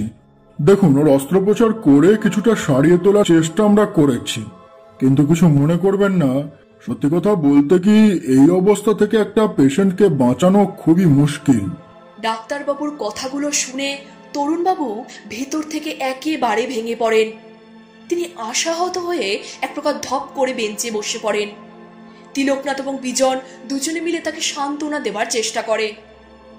অনেক কষ্টে ধরাধরি করে মৃতপ্রায় মেয়ের বাবাকে তার মেয়ের মর্মান্তিক রূপটা দেখতে নিয়ে যাওয়া হয়। মেয়ের বিভৎস রূপ দেখে তরুণবাবু আঁতকে ওঠেন। যেখানে তরুণবাবুর মেয়ে রয়েছে সেই জায়গাটা খানিক পচা গন্ধে ভরে উঠেছে, আর একই সাথে তরুণবাবুর শরীরটাও একদম ঠিক নেই। চোখের সামনে এইভাবে নিজের কাছের মানুষকে কেউ যদি আহত অবস্থায় দেখে তাহলে তার শরীরটা খারাপ হবারই কথা। তারা আবার পুনরায় ধরাধরি করে তরুণবাবুকে সেই বেঞ্চে এনে শুয়ে দিলেন। এবারে তিলকনাথের কাল রাতের ঘটা সব ঘটনা একে একে মনে পড়তে থাকে। শেষবার তার চোখের সামনে যে ঘটনাটা ফুটে উঠেছিল তা ছিল অত্যন্ত ভয়ানক। তিলকনাথের মুখ থেকে কাল বেরিয়ে এসেছিল একটাই কথা, সেটা হলো বৃহঙ্গী। আর সেই শব্দ শুনতেই সেই বিভৎস রূপ ধারণ করে থাকা বৃহঙ্গী তরুণবাবুর মেয়ের দেহটাকে ফেলে অত্যন্ত দ্রুত বেগে হামাগুড়ি দিয়ে জঙ্গলের অন্ধকার গহ্বরে মিলিয়ে যাওয়ার চেষ্টা করে। তিলকনাথ তার পিছু নেয়, কিন্তু বেশ খানিকটা পথ যাবার পর হঠাৎ করেই সেজন একেবারে হাওয়ায় মিলিয়ে যায়। তিলকনাথ বুঝতে পারেন বৃহঙ্গী ডাকিনী শক্তি প্রয়োগ করেছে, যার ফলে তার পক্ষে এত তাড়াতাড়ি হাওয়ায় মিলিয়ে যাওয়া সম্ভব হয়েছে। তিলকনাথ ফিরে এসে দেখতে পান তরুণবাবুর মেয়ের এই করুণ অবস্থা। তরুণবাবুর বুক ফাটা কান্নার শব্দ শুনে জঙ্গলের বাইরে থাকা এলাকার লোকজন সদল বলে জঙ্গলের ভেতর প্রবেশ করে। সেই রাতেই তরুণবাবুর মেয়েকে সকলে মিলে ধরাধরি করে এলাকার নিকটবর্তী এই সরকারি হাসপাতালে ভর্তি করে দেয়। এই সব ঘটনার সাথে তিলকনাথের আরেকটি কথা মনে পড়ে যায়। জঙ্গলের ভেতরে ঢোকার আগে সুমন্ত স্ত্রীর তিলকনাথ এখন চলেছেন মায়াশঙ্করীর মন্দিরের উদ্দেশ্যে। দিনের বেলায় তার দেখা পাওয়া খুব একটা সহজ নয় তা জেনেও তিলকনাথ চলেছেন মায়াশঙ্করীর সাথে সাক্ষাৎ করার উদ্দেশ্যে। মায়াশঙ্করীর মন্দিরের কাছাকাছি পৌঁছতেই হরিনাম সংকীর্তনের শব্দ তার কানে ভেসে আসে। এর আগে প্রথম দিন তিনি যখন যতীন সেনের সাথে এখানে এসেছিলেন সেদিনও কিন্তু একইভাবে হরিনাম সংকীর্তন হচ্ছিল। তার মানে সকাল সন্ধ্যে মায়াশঙ্করীর নির্দেশেই এই মন্দিরের চাতালে এই হরিনাম সংকীর্তন হয়। তিলকনাথ সেখানে সামনে থাকা রাধাকৃষ্ণের বিগ্রহকে ষষ্ঠাঙ্গে প্রণাম করলেন। প্রণামটা সেরে নিয়েই তিনি চলে যান মন্দিরের অন্তঃগহ্বরে। মন্দিরের অন্ধকার সিঁড়ি বেয়ে তিনি নিচে নামতে থাকেন, কারণ দিনের বেলায় মায়াশঙ্করী থাকেন সেই অন্ধকার কুঠুরিতে। তাই তিলকনাথ সিঁড়ি বেয়ে সেখানেই চলেছেন। সিঁড়ি বেয়ে নিচে নেমে দু এক পা হাঁটতেই তার সামনে এক বিশাল বড় সিংহ দরজা উপস্থিত হয়। সেখানে তিনি বার দু এক টোকা দিতেই তার নিচে নিজেই ভেতর থেকে খুলে যায়। এই সবকিছুই হচ্ছে মায়াশঙ্করীর অঙ্গুলি নির্দেশে। তাই দরজা খোলার জন্য কোনো মানুষকে এখানে প্রয়োজন নেই। তিলকনাথ এবারে পা বাড়ান সেই কুটুরির ভেতরটাতে। একেবারে ঘুটঘুটে কালো অন্ধকার সেই কুটুরির ভেতরটায়। কিন্তু একটা জিনিস খুবই অবাক করার মতো, সেটা হলো তিলকনাথের সারা দেহ থেকে একটা নীল আভা এই অন্ধকারেও বিচ্ছুরিত হচ্ছে, এবং সেই আভাতেই অন্ধকার ঘরটা খানিকটা নীলাভ বর্ণ ধারণ করেছে।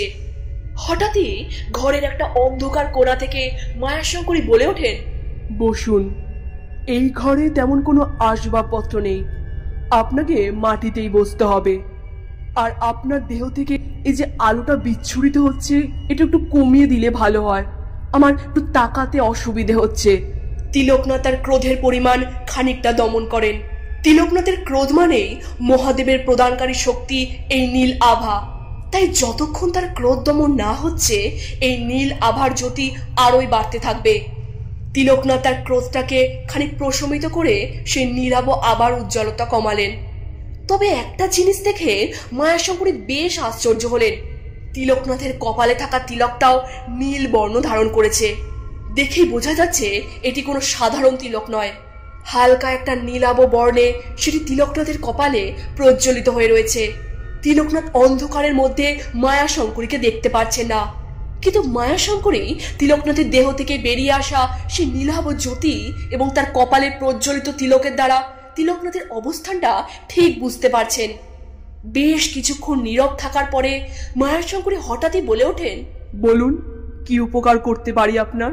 তিলকনাথ প্রথমেই মায়াশঙ্করীর কাছে অনুরোধ করে বলেন, আপনার কাছে আমার একটা অনুরোধ রয়েছে। আমি আপনাকে বলেছিলাম যে আপনি এই গোটা এলাকা থেকে আপনার নিয়ন্ত্রণ সরিয়ে নিন, কিন্তু সেই আমি আপনাকে এখন একটা অনুরোধ করতে চলেছি। দয়া করে আমাকে ফেরাবেন না। এই গোটা এলাকার রক্ষার্থে আপনাকে এই অনুরোধটা করতে আমি বাধ্য হচ্ছি। গোটা এলাকার উপর আপনি আবার আপনার নিয়ন্ত্রণ বলয় তৈরি করুন। কথাটা শুনতেই মায়াশঙ্করী খানিক আশ্চর্য হন। তিনি যে কি উত্তর দেবেন তা ঠিক বুঝে উঠতে পারেন না। খানিকটা ভেবে নিয়ে তিনি বলেন, আবার? কিন্তু কারণটা কি জানতে পারি?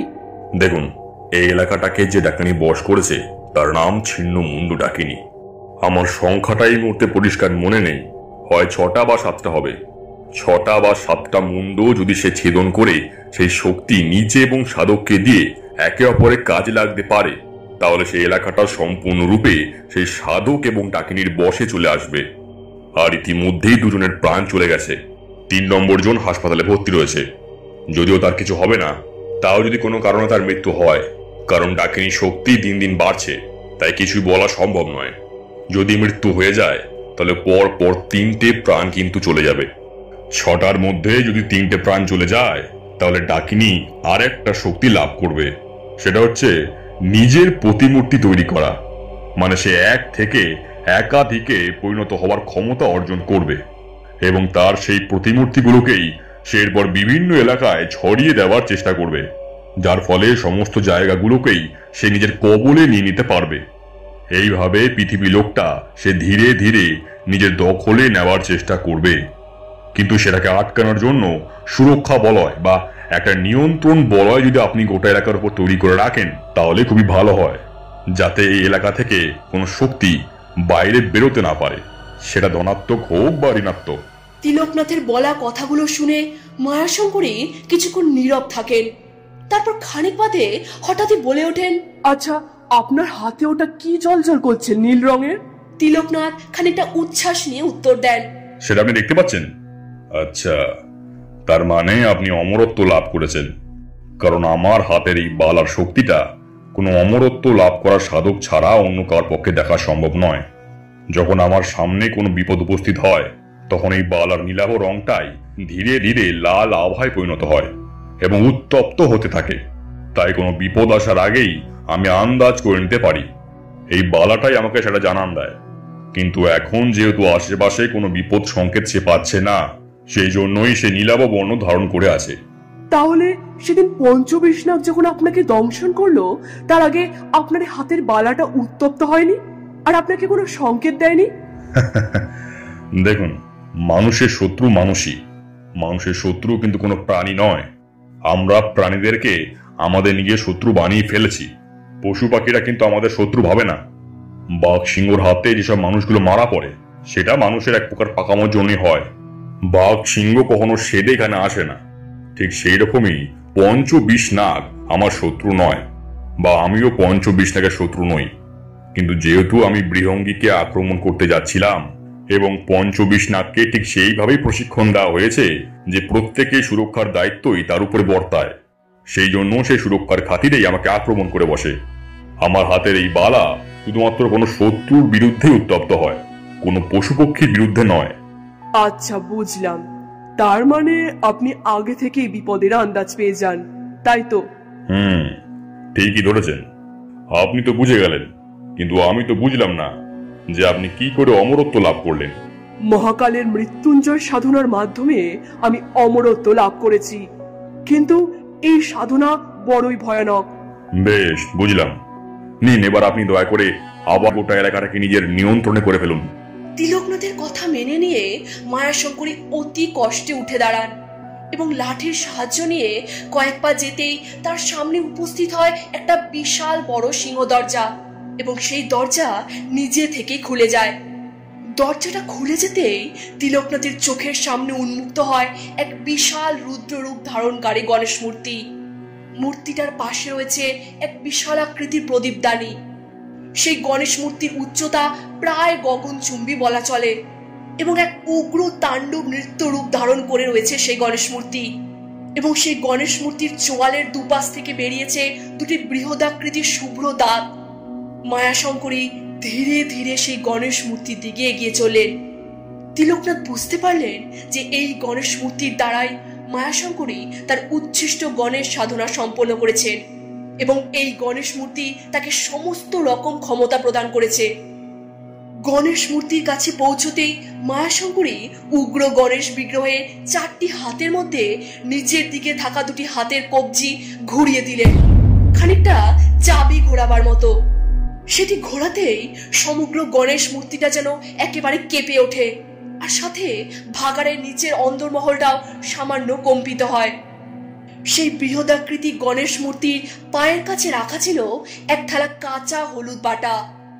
মায়াশঙ্করী সেই হলুদ বাটা তার 2 হাতে মুঠো করে নিয়ে বিড়বিড় করে কি যেন মন্ত্র জপ করতে থাকেন।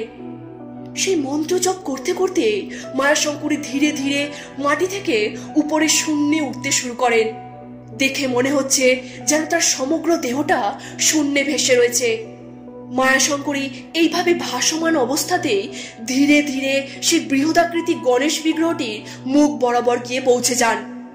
গণেশ মূর্তিটির মুখমণ্ডলের কাছে পৌঁছতেই মায়াশঙ্করী তার দুহাতে মুঠো করে রাখা হলুদ বাটা সেই মূর্তির শুভ্র দুটি দন্তে লেপন করে দেয় এবং সাথে সাথে শুভ্র দন্ত দুটি হলুদ বর্ণে রূপান্তরিত হয় এবং সঙ্গে সঙ্গেই গণেশ বিগ্রহটি কেমন যেন প্রজ্বলিত হয়ে ওঠে।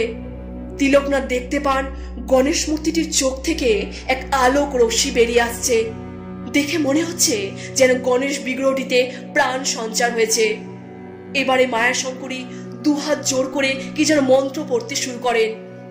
খানিকক্ষণ এইভাবে চলার পরে তিনি তার ডান হাতের বৃদ্ধাঙ্গুলটি গণেশ বিগ্রহের কপালে আঁকা তিলকের মাঝ বরাবর বসিয়ে দেন।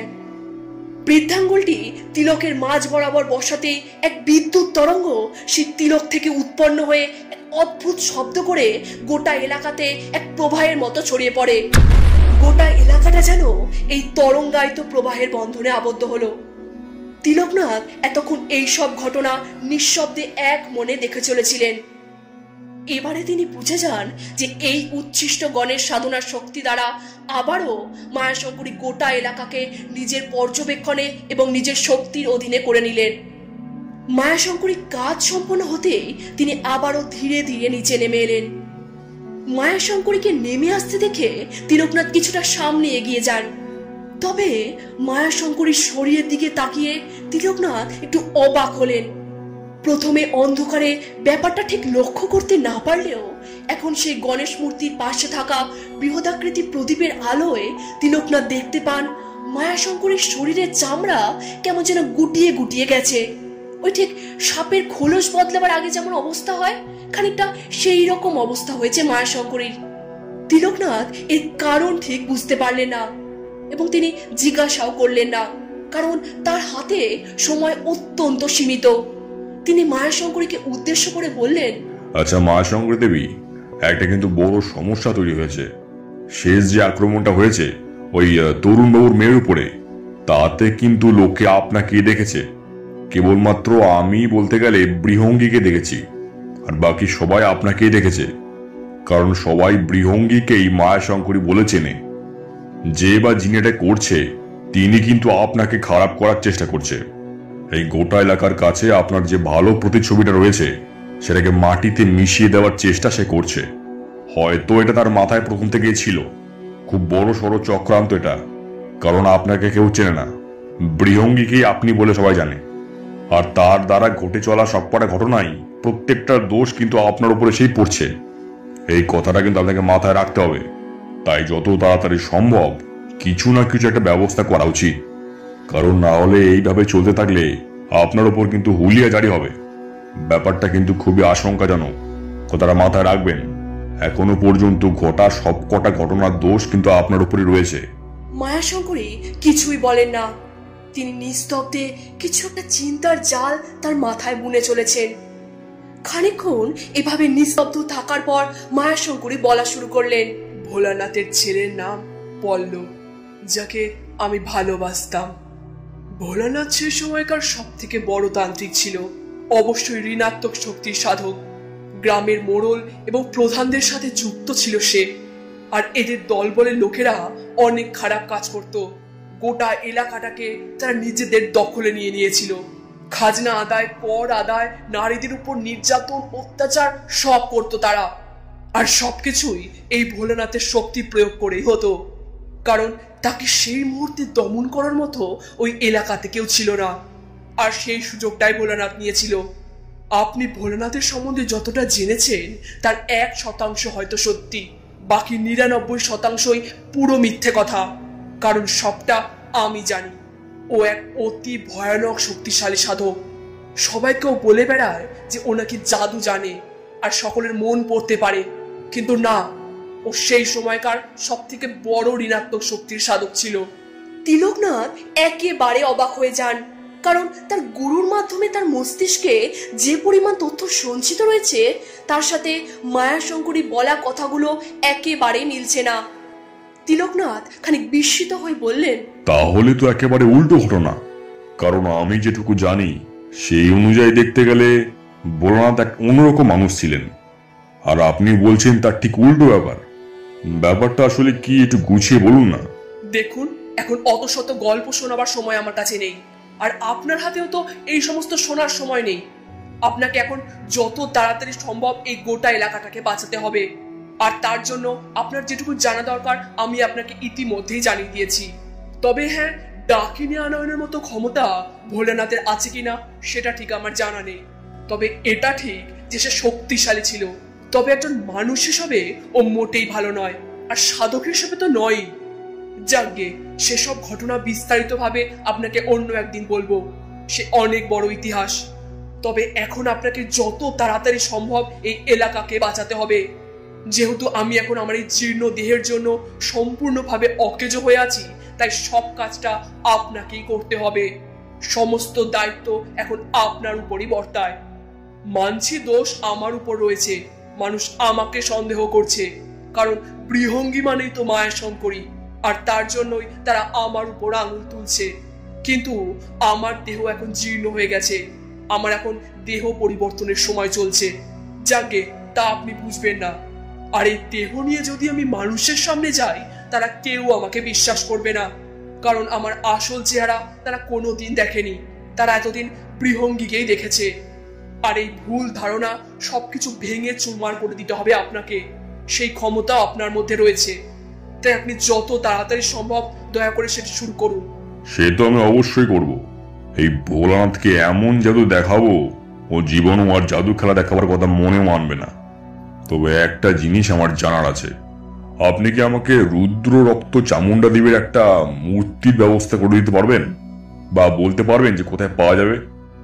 আমি যেটুকু জানি এই এলাকার কোথাও না কোথাও এই বিগ্রহ থাকবেই, কারণ আমার শক্তি অনুভব করার ক্ষমতা রয়েছে, যার মাধ্যমে আমি বুঝতে পারছি এই দেবীর মূর্তি কোথাও না কোথাও এই এলাকায় রয়েছে।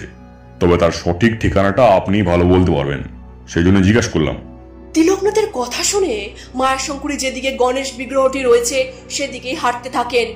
খানিকটা হাঁটতেই তিনি গণেশ বিগ্রহটির সামনে পৌঁছে যান এবং বিগ্রহটির পেছন দিক থেকে মায়াশঙ্করী কিছু একটা বের করে আনেন এবং তিলকনাথের কাছে এসে সেটি তার হাতে দিয়ে তিনি বলেন, আপনি এখান থেকে সোজা চলে যাবেন বাদাঘাট শ্মশানে। বাদাঘাট শ্মশানের পশ্চিম দিকের জঙ্গল বরাবর আপনি সোজা হাঁটতে থাকবেন। প্রায় মিনিট 5 হাঁটার পরেই একটা লোককে আপনি সেখানে বসে থাকতে দেখবেন।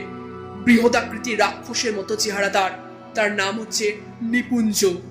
তাকে গিয়ে আপনার হাতে আমি যে মাটির প্রদীপটা দিলাম সেটা গিয়ে দেখাবেন। ওটাতে যে গণেশ মূর্তি আঁকা রয়েছে সেটা দেখেই সে বুঝে যাবে যে আমি আপনাকে পাঠিয়েছি। তারপর উনি আপনাকে যেখানে নিয়ে যাবে আপনি ওনার সাথে সেখানেই যাবেন। দেখবেন খানিকটা গিয়ে বাদিকে মাটির তলায় একটা সুড়ঙ্গের মতো রয়েছে। ওই লোকটি আপনাকে ওখানেই নিয়ে যাবে, যেখানে ঢুকতেই প্রথমে একটা লোহার বড় দরজা পড়বে। ওই লোকটি ওই দরজার তালা খুলে দিয়ে ওখান থেকে চলে আসবে।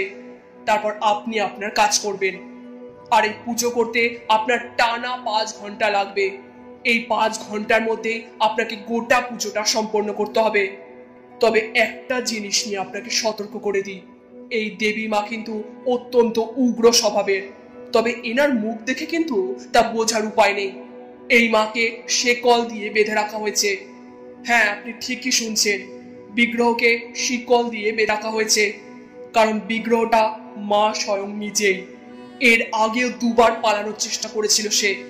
এর আগে আমি এইভাবে মাটির প্রদীপ দিয়ে 2 জন সাধককে সাহায্য করেছিলাম, যাতে তারা মায়ের সাধনা সম্পূর্ণ করতে পারে। কিন্তু এই মায়ের একটা বড় ক্ষমতা রয়েছে। যে সাধক সেখানে গিয়ে পৌঁছায় তাকে মায়ার জালে আবদ্ধ করে তাকে দিয়েই নিজের হাত পায়ের শিকল সে খুলিয়ে নেয়, আর সেই সুযোগে সে পালিয়ে যায়। মা পালিয়ে গেলে কিন্তু নিপুঞ্জ নিজে হাতে আপনাকে বলি দেবে, আপনার মুন্ড ছেদন করবে সে। অত্যন্ত উগ্র বদ মেজাজি স্বভাবের লোকও। তাই বলছি, মায়ের কোনো রকম মায়ার জালে আবদ্ধ আপনি হবেন না। সেগুলো কিন্তু দিব্য শিকল, যে কোনো সাধারণ মানুষ তা চাইলেও খুলতে পারে না। তবে আপনার মতো সাধক তা অচিরেই খুলতে পারবে, কিন্তু আপনার সেটা করলে চলবে না। আপনি মায়ের কাছে পুজো দিয়ে আপনি তার কাছে শক্তি প্রার্থনা করবেন।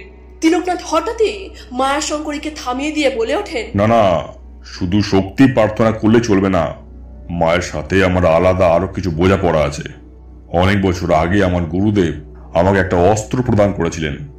সেই অস্ত্র, সেই শক্তি এই পৃথিবীর বুকে থাকা কোনো সাধকের কাছেই নেই। তার নাম তাণ্ডবী। সেই অস্ত্র আমার কাছে থাকলে আমি সব সময় উগ্র থাকতাম। তাই আমার গুরুদেব আমাকে সেটা প্রদান করেই আমার কাছ থেকে নিয়ে মায়ের কাছে সঁপে দেন এবং আমাকে জানান যে আমার যখন প্রয়োজন হবে তখন এই মায়ের আরাধনার মাধ্যমে শক্তি প্রার্থনা করে সেই অস্ত্র আমি জোগাড় করে নেব। আর আমি সেটাই করতে চাই। তবে এর বদলে মাকেও আমার কিছু আহুতি দিতে হবে, এটা মায়ের নিয়ম। যাকে মারার উদ্দেশ্যে আমি এই অস্ত্র মায়ের কাছ থেকে প্রার্থনা করছি, সেই অস্ত্র দিয়ে তাকে নিধন করে তার একটা হাত, পা আর মুন্ড সেই মায়ের চরণে অর্পণ করতে হবে এবং তার বুকের তাজা রক্ত মায়ের কাছে আহুতি দিতে হবে। এটা যদি আমি না করতে পারি তাহলে তা আমার অক্ষমতা। সেই অস্ত্র মা আমাকে প্রদান করা সত্ত্বেও যদি আমি মাকে দেওয়া কথাগুলো পূরণ করতে না পারি তাহলে এই অস্ত্র আমার গলা কাটবে আর তারপর সেই অস্ত্র পুনরায় মায়ের কাছে ফেরত চলে যাবে। তাই আজ রাতেই সমগ্র কাজটা আমাকে সম্পূর্ণ করতে হবে। বেশ, আপনাকে অনেক ধন্যবাদ আমাকে এতটা সাহায্য করার জন্য। আমি চলি। স্নান খাওয়া সেরে নিয়ে আমি বাদাঘাট শ্মশানে যাব। সমস্ত কাজ সেরে আমি আবার আপনার সাথে দেখা করতে আসব। না না, আমার সঙ্গে আপনি আর দেখা করতে পারবেন না। মনে রাখবেন, এটাই আমাদের শেষ দেখা। কারণ আমার এখন দেহ পরিবর্তনের সময় চলছে। এই জীর্ণ দেহ নিয়ে আমি আর কোনো কাজ করতে পারবো না। আমি অমর এবং আমার শক্তি অমর, কিন্তু এই দেহটা অমর নয়। এই জীর্ণ রোগে ভরপুর দেহটা নিয়ে আমি কোনোদিনই কোনো মানুষের উপকার করতে পারবো না, আর কোনো শত্রুর বিরুদ্ধেও লড়াই করতে পারবো না। তাই আমাকে দেহ পরিবর্তন প্রক্রিয়ার মাধ্যমে নতুন দেহ প্রাপ্ত করতে হবে। হ্যাঁ, তবে সেই নতুন দেহের হয়তো চোখে দুটো মণি থাকবে না, তাই শক্তি হয়তো সেই দেহের খানিকটা কম হবে, কিন্তু শত্রুকে কাবু করার জন্য তা যথেষ্ট। আপনার সঙ্গে আমি আবার পরে দেখা করব। শুধু বিপদে পড়লে আমায় একবার স্মরণ করবেন। আমরা একত্রে যুদ্ধ করব, তন্ত্রের যুদ্ধ।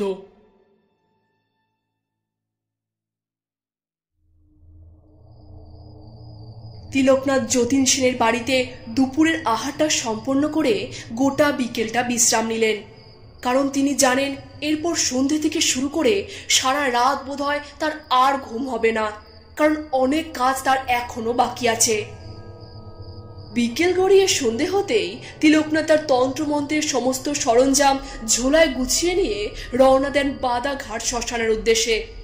যাওয়ার আগে তিনি যতীন সেনকে সতর্ক করে বলে যান যেন আজ সন্ধ্যের পর থেকে কাল সকাল অবধি ঘরের বাইরে যেন কেউ না বেরোয়। ঠিক আগের দিন যেভাবে সতর্কবাণী দিয়েছিলেন ঠিক সেই রকমই। তিলকনাথের কাছ থেকে সতর্কবাণী শুনে যতীন সেন মাথা নাড়ে। এবার তিলকনাথ পা বাড়ালেন বাদাঘাট শ্মশানের উদ্দেশ্যে। কিন্তু খানিকটা পথ যেতেই তার সাথে রাস্তায় দেখা হয় তরুণের। কেমন যেন হালকা খুশির ছাপ তার চোখে মুখে ফুটে উঠেছে। কিন্তু এই তরুণী কাল রাত থেকে তার মেয়ের জন্য বুক ফাটা কান্না কেঁদেছে। কিন্তু হঠাৎ করে তার মুখ চোখের এই পরিবর্তন দেখে তিলকনাথ বেশ খুশি হন। তিনি মনে মনে ভাবেন যে তরুণ হয়তো এবার আস্তে আস্তে স্বাভাবিক হচ্ছে। কিন্তু তিলকনাথের এই ভাবনায় ইতি টেনে তরুণ বলে ওঠে, অসংখ্য ধন্যবাদ তিলকনাথ বাবা। আপনার জন্যই আমার মেয়েটা আজ বেঁচে যাবে মনে হচ্ছে। ডাক্তার বলেছে 10-12 দিন এখানে রাখলেই ঠিক হয়ে যাবে। আবার হয়তো চোখের ক্ষমতাটাও ফিরে পাবে না কোনোদিনও, কিন্তু মেয়েটা আমার প্রাণেই বেঁচে যাবে। অনেক ধন্যবাদ আপনাকে। এই বলেই তরুণ তিলকনাথকে প্রণাম করতে তার পায়ে লুটিয়ে পড়তে যাচ্ছিল, কিন্তু তিলকনাথ তাকে আটকে দিয়ে বলেন, আরে আরে না না না না, এসব করতে যেও না। তোমার মেয়ে যে ভালো আছে আমার কাছে অনেক বড় ব্যাপার। সবই ভগবান শ্রীকৃষ্ণের কৃপা। ওনার কৃপা থাকলে এই পৃথিবীর সব থেকে কঠিনতম কাজটাও সহজ হয়ে যায়, আর ওনার কৃপা দৃষ্টি না থাকলে এই পৃথিবীর বুকে সব থেকে সোজা কাজ মানে শ্বাস প্রশ্বাস নেওয়া সেটাও কঠিন হয়ে যায় এবং মৃত্যু হয়। তাই এই ধন্যবাদ আপনি ভগবান শ্রীকৃষ্ণকে জানান, তার পুজো করুন, তার নাম জপ করুন। অবশ্যই উনি না চাইলে কোনো কাজই সম্ভব না, এটা একদমই ঠিক কথা। কিন্তু একটা প্রশ্ন রয়েছে আমার। ডাক্তারবাবু আপনাকে জিজ্ঞাসা করতে বলেছেন, ওই যে আপনি তখন আমার মেয়েকে রক্ত দিলেন না, ওই নিয়ে একটা কথা উনি জানতে চাইছিলেন। ওই যে আপনার রক্তটা গিয়ে যে রক্তথলিতে জমা হচ্ছিল না, সেখান থেকে তো আমার মেয়ের শরীরে যাচ্ছিল। তো ডাক্তারবাবু বলছিলেন যে ওই যে থলিটা কেমন যেন হয়ে গেছে, মানে ওই কোনো অ্যাসিড জাতীয় পদার্থ যদি দেওয়া হয় বা কোনো উত্তপ্ত জিনিস যদি দেওয়া হয় তাহলে রক্তের থলিটা ওরকম ক্ষয়ে যায়, তাছাড়া সম্ভব না। কিন্তু রক্ত দেওয়া নেওয়াতে তা কি করে হলো সেটাই উনি বুঝতে পারছেন না, তাই আপনার কাছে জানতে চাইছিলেন। তিলকনাথের ঠোঁটের কোণে হালকা বাঁকা হাসি ফুটে ওঠে। তিনি খানিক মুচকি হেসে বলেন, ডাক্তার বাবুকে বলবে ওসব বোঝার ক্ষমতা ওনার নেই, আর বললেও বুঝবেন না বা বিশ্বাস করবে না। তিনি যে কাজটি করেন, অর্থাৎ তার যা পেশা, সেটা তিনি নিপুণভাবে পালন করেন, তাই ওনাকে ওটা নিয়ে থাকতে দিন। এসব আধ্যাত্মিক ব্যাপার উনি বুঝবেন না, আর বুঝলেও হয়তো অবিশ্বাস করবেন, তাই ওনাকে এসব না বলাই শ্রেয়। বেশ, শোনো তরুণ, তোমাকে একটা কাজ করতে হবে আমার জন্য, পারবে? কি কাজ বলুন, আমি করার চেষ্টা করব। দেখো, কাজ কিছুই নয়, আজ রাতে খাওয়া দাওয়া সম্পূর্ণ করে তৈরি থাকবে, তবে আমি যতক্ষণ না ফিরছি ততক্ষণ ঘরের দরজা খুলবে না, কথাটা মাথায় থাকবে। আমি এসে যখন তোমার দরজায় 3 বার টোকা দেব, তখন বুঝবে সেটা আমি, এবং শুধু 3 বার টোকা দিলেই খুলে দেবে না, কারণ এই গোটা এলাকা এখন ডাকিনীর নিয়ন্ত্রণে রয়েছে। এই যে আমি তোমাকে যে কথাগুলো বলছি, সেগুলো হয়তো সে শুনে নিয়ে আমার মতো রূপ ধরেই তোমার কাছে যেতে পারে। তাই জন্য বলছি, নাও, এই কাগজে আমি নিয়ম বলে দিয়েছি, ঠিক আছে? তখনই দরজা খুলবে যখন এই নিয়মটা সম্পূর্ণ মানা হবে। এই নিয়ম অনুযায়ী কাজ হলে তখনই দরজা খুলবে, তার আগে নয়। আর খাওয়া দাওয়া সেরে একেবারে তৈরি থাকবে রাতে। এক অভিযানে আমাদের যেতে হবে আজ। কি সমস্ত কথাগুলো মাথায় থাকবে তো? ঠিক সেইভাবেই কাজ করতে পারবে তো? তরুণ তিলকনাথের দেওয়া কাগজের টুকরোটি হাতে নিয়ে শুধুই ঘাড় নাড়ে, মুখে সে কোনো কথাই বলে না। কাগজটি নিয়ে সে বাড়ির উদ্দেশ্যে পা বাড়ায়। মাঝপথে বাধা পেলেও এখন তিলকনাথ চলেছেন বাধাঘাট শ্মশানের উদ্দেশ্যে। শ্মশানের চত্বরে পৌঁছেই তিনি সোজা পশ্চিম দিক বরাবর হাঁটতে শুরু করেন। বেশ খানিকটা হাঁটার পরে দূরে একটা অন্ধকার ঝোপের মধ্যে একটা বড় পাথরের চায়ের উপর একজন বৃহদাকার আকৃতির মানুষকে সে বসে থাকতে দেখেন। তিলকনাথ বুঝতে পারেন যে এর কথাই মায়াশঙ্করী বলছিলেন। এরই নাম হয়তো নিপুঞ্জ। তিলকনাথ কিছুটা এগিয়ে তার কাছে যান এবং তাকে মায়াশঙ্করীর দেওয়া ওই মাটির প্রদীপটা দেখান, যাতে একটা গণেশের মূর্তি আঁকা রয়েছে। মাটির প্রদীপটা হাতে নিয়েই নিপুঞ্জ বুঝে যায় যে তিলকনাথকে মায়াশঙ্করী পাঠিয়েছেন। তার চোখে মুখে কিন্তু রাগের ছাপ স্পষ্ট। বেশ বোঝা যাচ্ছে এই ব্যক্তি অত্যন্ত উগ্র স্বভাবের। তিনি তিলকনাথকে তার পিছন পিছন আসতে বলেন।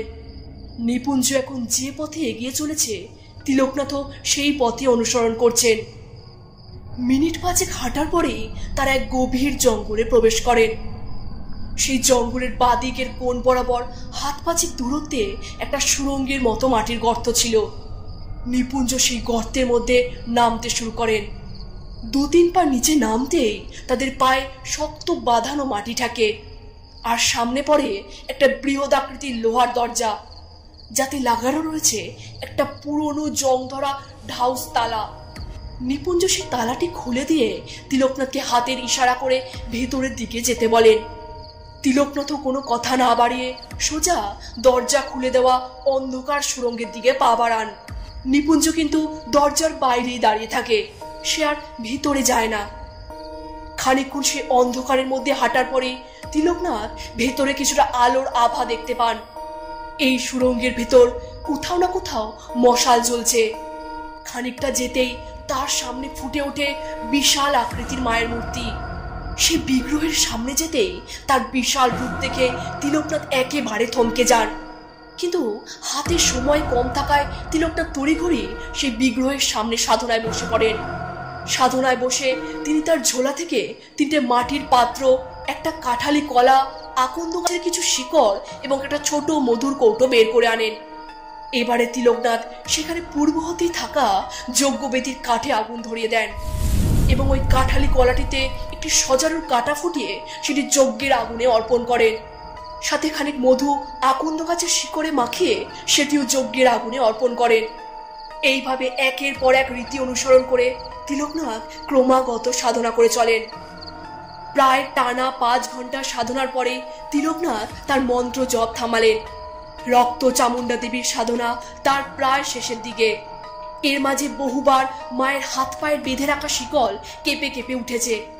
তার মানে এটাই প্রমাণ হয় যে মা তিলকনাথকে বহুবার মায়াজালে আবদ্ধ করে সে শিকল খুলে পালানোর চেষ্টা করেছিলেন, কিন্তু তিলকনাথ সেই মায়ার জালে পা দেননি। এবারে তিলকনাথ হাঁটু গেড়ে বসে দু হাত পেতে মায়ের কাছে কিছু যেন একটা প্রার্থনা করছেন। এরকম করতে করতে হঠাৎ করে এক অদৃশ্য শক্তি বলে তিলকনাথের হাতে লম্বা দণ্ডের মতো কিছু একটা প্রজ্বলিত হয়ে ওঠে। পুরোটাই নীলাভ আভায় পরিপূর্ণ। নীল আভাটি কমে যেতেই দেখা যায় বিশাল আকৃতির এক লৌহদণ্ড তিলকনাথ হাত পেতে গ্রহণ করছেন, কিন্তু সেই লৌহদণ্ডের অগ্রভাগটা ত্রিশূলমুখী এবং নিম্নমুখে রয়েছে একটা মহা শ্মশানকালীর খাড়া। হয়তো এই অস্ত্রের নামই তাণ্ডবিক। এই অস্ত্রই তিলকনাথকে প্রদান করলেন মা রক্তচামুণ্ডা দেবী, আর এই অস্ত্রকে লাভ করার জন্যই তিলকনাথের এই সাধনা। অস্ত্রটি হাতে পেয়ে তিলকনাথ নিজের মনোবল ফিরে পান। তিনি মাকে ষষ্ঠাঙ্গে প্রণাম করেন এবং ধন্যবাদ জানান তাকে উপহার স্বরূপ এই শক্তিশালী অস্ত্রটি প্রদান করার জন্য। এই তাণ্ডবিক কিন্তু একটি অত্যন্ত ভয়ানক অস্ত্র। মহাতন্ত্রের সমস্ত শক্তি এই অস্ত্রটির মধ্যে ভরপুর পরিমাণে রয়েছে।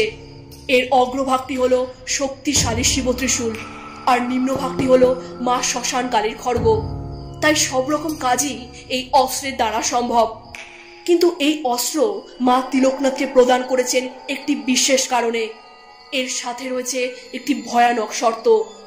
তিলকনাথের সব কাজ সম্পন্ন হতেই তিনি আর এক মুহূর্ত সময় নষ্ট না করে সেখান থেকে রওনা দেন তরুণের বাড়ির উদ্দেশ্যে। রাত এখন বেশ গভীর, ঘড়িতে প্রায় রাত 1টা বাজে। তিলকনাথ এসে পৌঁছেছেন তরুণের বাড়ির বাইরে। তার কথা মতোই তিনি তরুণের বাড়ির দরজায় 3 বার কড়া নাড়েন। কড়া নাড়তে ভেতর থেকে তরুণের গলা শোনা যায়। কে কে বাইরে? আমি তিলকনাথ মহাতান্ত্রিক। আপনি কোন মাসে এখানে এসেছেন? শ্রাবণ মাসে। এই উত্তর পেয়ে তরুণ দরজাটি খুলে দেয়। দরজাটি খুলে দিতেই তিলকনাথ তরুণকে জিজ্ঞাসা করেন, কি এর আগে কেউ এসেছিল? হ্যাঁ, এই নিয়ে আপনি 3 নম্বর। এর আগে 2 বার এসেছিল, তবে এই উত্তরটা সঠিক দিয়ে দেয়। বলছিল চৈত্র মাস। আপনার এই বুদ্ধিটা সত্যি কাজে লেগেছে। আপনি নেহাত বুঝতে পেরে গেছিলেন, নাহলে অনেক বড় কেলেঙ্কারি হয়েছে তো। আমি বুঝেই তোমাকে ওই সাংকেতিক ভাষা বলে দিয়েছিলাম। আমি জানি ও সঠিক উত্তরই দেবে, কিন্তু ওই চিরকুটে লেখা ছিল ভুল উত্তর যে দেবে সেই তিলকনাথ তান্ত্রিক। বেশ, চলো, সব তৈরি তো? সময় নষ্ট না করে চলো বেরিয়ে পড়া যাক। তিলকনাথের কথা মতোই তরুণ আর সময় নষ্ট না করে তিলকনাথের সাথে বেরিয়ে পড়েন। তিলকনাথ আর তরুণ ছাড়া এই মুহূর্তে পথে ঘাটে কোনো জনমানুষই নেই। চারিদিকে শুধুই শোনা যাচ্ছে ঝিঝি পোকার ডাক। তরুণ ও তিলকনাথ হেঁটে চলেছেন ভোলানাথের বাড়ির উদ্দেশ্যে। ভোলানাথের বাড়ির কাছে পৌঁছতেই তারা চমকে যান। তারা দেখেন ভোলানাথের বাড়ির দরজার শিকল বাইরে দিয়ে আটকানো। তার মানে এটাই বোঝা যাচ্ছে যে ভোলানাথ এই মুহূর্তে বাড়িতে নেই। তিলকনাথ কিছু একটা চিন্তা করছিলেন, কিন্তু তরুণ হঠাৎই তার চিন্তায় বিঘ্ন ঘটিয়ে বলে ওঠে, এ বাবা, এ তো শুধু শুধু আশা হলো। এখন কোথায় খুঁজে বলুন তো ওকে? এভাবে তো খুঁজে পাওয়া মুশকিল। জানে আমরা আসবো, তাই আগে ভাগেই পালিয়েছে। হয়তো ভাগাড়ের দিকে গেছে। চলুন দেখি। না, দাঁড়াও, এটা একটা ফাঁদ, আর আমরা ভুল করেই সে ফাঁদে পা দিচ্ছি। ও ঘরের ভিতরেই আছে। এটা ও জাদুবিদ্যার দ্বারা চালাকি করে এক মায়া বন্ধন সৃষ্টি করেছে। শিকলটা খুলে আমাদের ভিতরে যেতে হবে। বলেন কি? ভিতরে কেউ আছে নাকি? কি করে থাকতে পারে? শিকল তো বাইরে দিয়ে তোলা। তা বোঝার ক্ষমতা এখনো তোমার হয়নি তরুণ। চলো, কথা বাড়িও না, শিকলটা খুলে ভিতরে যাওয়া যাক। তিলকনাথ আর বেশি কথা না বাড়িয়ে দরজার শিকলটি খুলে ঘরের ভেতরে পা বাড়ান। তবে তরুণের কথায় কিন্তু একেবারে মিলে যায়। ঘরটা একদম ফাঁকা। ঘরের এই কোণা থেকে ও কোণা পর্যন্ত কোনো জনমানবের চিহ্ন নেই। তবে কি তিলকনাথের আন্দাজ সম্পূর্ণরূপে ভুল? তরুণ হঠাৎই ইতস্ততভাবে বলে ওঠে, দেখুন, দেখলেন তো? আমার মনে হচ্ছিল যে ভিতরে কেউ থাকবে না, নাহলে কি বাইরে দিয়ে শিকল তোলা থাকতো নাকি? চলুন চলুন, দেরি করলে হবে না। এবারে তো ভাগাড় থেকেও পালাবে। এই কথা বলে তরুণ ঘর থেকে বাইরে বেরোতে যাচ্ছিল। ঠিক এমন সময় তিলকনাথ তরুণকে বলেন, দাঁড়াও দাঁড়াও, এইখানে সে রয়েছে। এই দেখো, আমার এই আংটি বারংবার জ্বলছে নিভছে, তার মানে কাছাকাছি ভোলানাথ রয়েছে। তারই ইঙ্গিত আমাকে আমার এই আংটি দিচ্ছে। এটা খানিকটা এখনকার আধুনিক প্রযুক্তির মতো কাজ করে। মানে যেভাবে আধুনিক বিজ্ঞান কোনো খুনি বা অপরাধীকে খুঁজে বের করার জন্য উন্নত তথ্য প্রযুক্তি ব্যবহার করে, ঠিক সেভাবেই তন্ত্রের দ্বারা এটা আমার হাতে অনেকদিন ধরে আছে। শত্রুর অবস্থান বোঝার জন্য এটা বেশ কার্যকরী। চলো, আমি যেদিকে যাচ্ছি আমার পিছন পিছন এসো, সঠিক জায়গায় আমি তোমায় নিয়ে যাচ্ছি। এই বলে তিলকনাথ ঘর থেকে বেরিয়ে হাঁটা লাগান, আর তার পিছন পিছন তরুণও। খানিকটা গিয়ে তিলকনাথ তার ঝোলা থেকে বার করেন একটা পাতিলেবু ও একটি আলপিন, এবং সে আলপিন দিয়ে নিজের আঙুল ফুটো করে রক্ত বের করে তা লাগিয়ে দেন পাতিলেবুর গায়ে, এবং মুখের সামনে পাতিলেবুটি এনে বিড়বিড় করে মন্ত্র উচ্চারণ করে সেটি মাটিতে রেখে দেন। কিছুক্ষণের মধ্যেই এক অদ্ভুত শক্তি বলে পাতিলেবুটি নিজে নিজেই একটি নির্দিষ্ট দিক বরাবর সামনে এগিয়ে যেতে থাকে, যা দেখে তরুণ একেবারে হতবাক হয়ে যায়। পাতিলেবুটিকে অনুসরণ করে তিলকনাথ ও তরুণ তার পিছন পিছন চলে যায়। কিছুক্ষণের মধ্যেই পাতিলেবুটি ভোলানাথের বাড়ির পেছনের উঠোনটা পেরিয়ে গিয়ে একটা ছোট ঝোপের কাছে গিয়ে হঠাৎই থেমে যায়। তিলকনাথ ও তরুণও তড়ি ঘড়ি পা চালিয়ে সে ঝোপের কাছে পৌঁছে যান। তরুণ সাত পাঁচ না ভেবে পাতিলেবুটি যেই কুড়োতে যাচ্ছিল, ঠিক এমন সময় ঘর ঘর শব্দ করে সেখান থেকে মাটি সরে গিয়ে একটা জল ভর্তি সুড়ঙ্গ বেরিয়ে আসে। তরুণ টাল সামলাতে না পেরে পা পিছলে সে জল ভর্তি সুড়ঙ্গের ভিতর পড়ে যায়। তরুণ জলের ভেতর পড়ে যেতে তিলকনাথ গোটা ব্যাপারটা বুঝে যান। তিনি আর সময় নষ্ট না করে ঝাঁপ দেন সেই গর্ত হয়ে যাওয়া জলাশয়ের মধ্যে। প্রথমে এই গর্তটিকে মাঝারি আকারের জলাশয় মনে হলেও জলের ভেতর ঝাঁপ দিতেই তিলকনাথ বুঝতে পারে যে এই জলাশয় নিচের দিকটা বেশ গভীর এবং প্রশস্ত। বেশ বোঝা যাচ্ছে যে বহুদিন আগে থেকে এটা বুদ্ধি করে কোনো মায়া বা জাদুবিদ্যার বলে বানানো হয়েছে। তিলকনাথ সেই গর্তের ভেতর ঝাঁপ দেবার সাথে সাথেই তরুণের হাতটা শক্ত করে চেপে ধরে তাকে নিয়ে সাঁতরে আরো গভীরে যাওয়ার চেষ্টা করেন। খানিকটা গভীরে যেতেই তিলকনাথ দেখতে পান এক সুবৃহৎ সুড়ঙ্গ, যার প্রবেশদ্বারটা এক বিশাল বড় পাথরের চাই দ্বারা অবরুদ্ধ করা রয়েছে। তিলকনাথ তার ঝোলা থেকে তাণ্ডবিক অস্ত্রটি বের করে হাতে নিয়ে নেন, এবং তাণ্ডবিকের ত্রিশূল অংশটির দ্বারা এক বিদ্যুৎ স্ফুলিঙ্গ সৃষ্টি করে তিনি সে বৃহদাকার পাথরের চাইটিকে ভেঙে টুকরো টুকরো করে দেন এবং সোজা চলে যান সেই সুড়ঙ্গের ভিতর। কিন্তু আশ্চর্যের বিষয় হলো, সেই সুড়ঙ্গের ভেতর এক ফোঁটাও জলের চিহ্ন নেই। অর্থাৎ সেই মায়াবী জলাশয়ের জল সুড়ঙ্গের ভেতর প্রবেশ করছে না।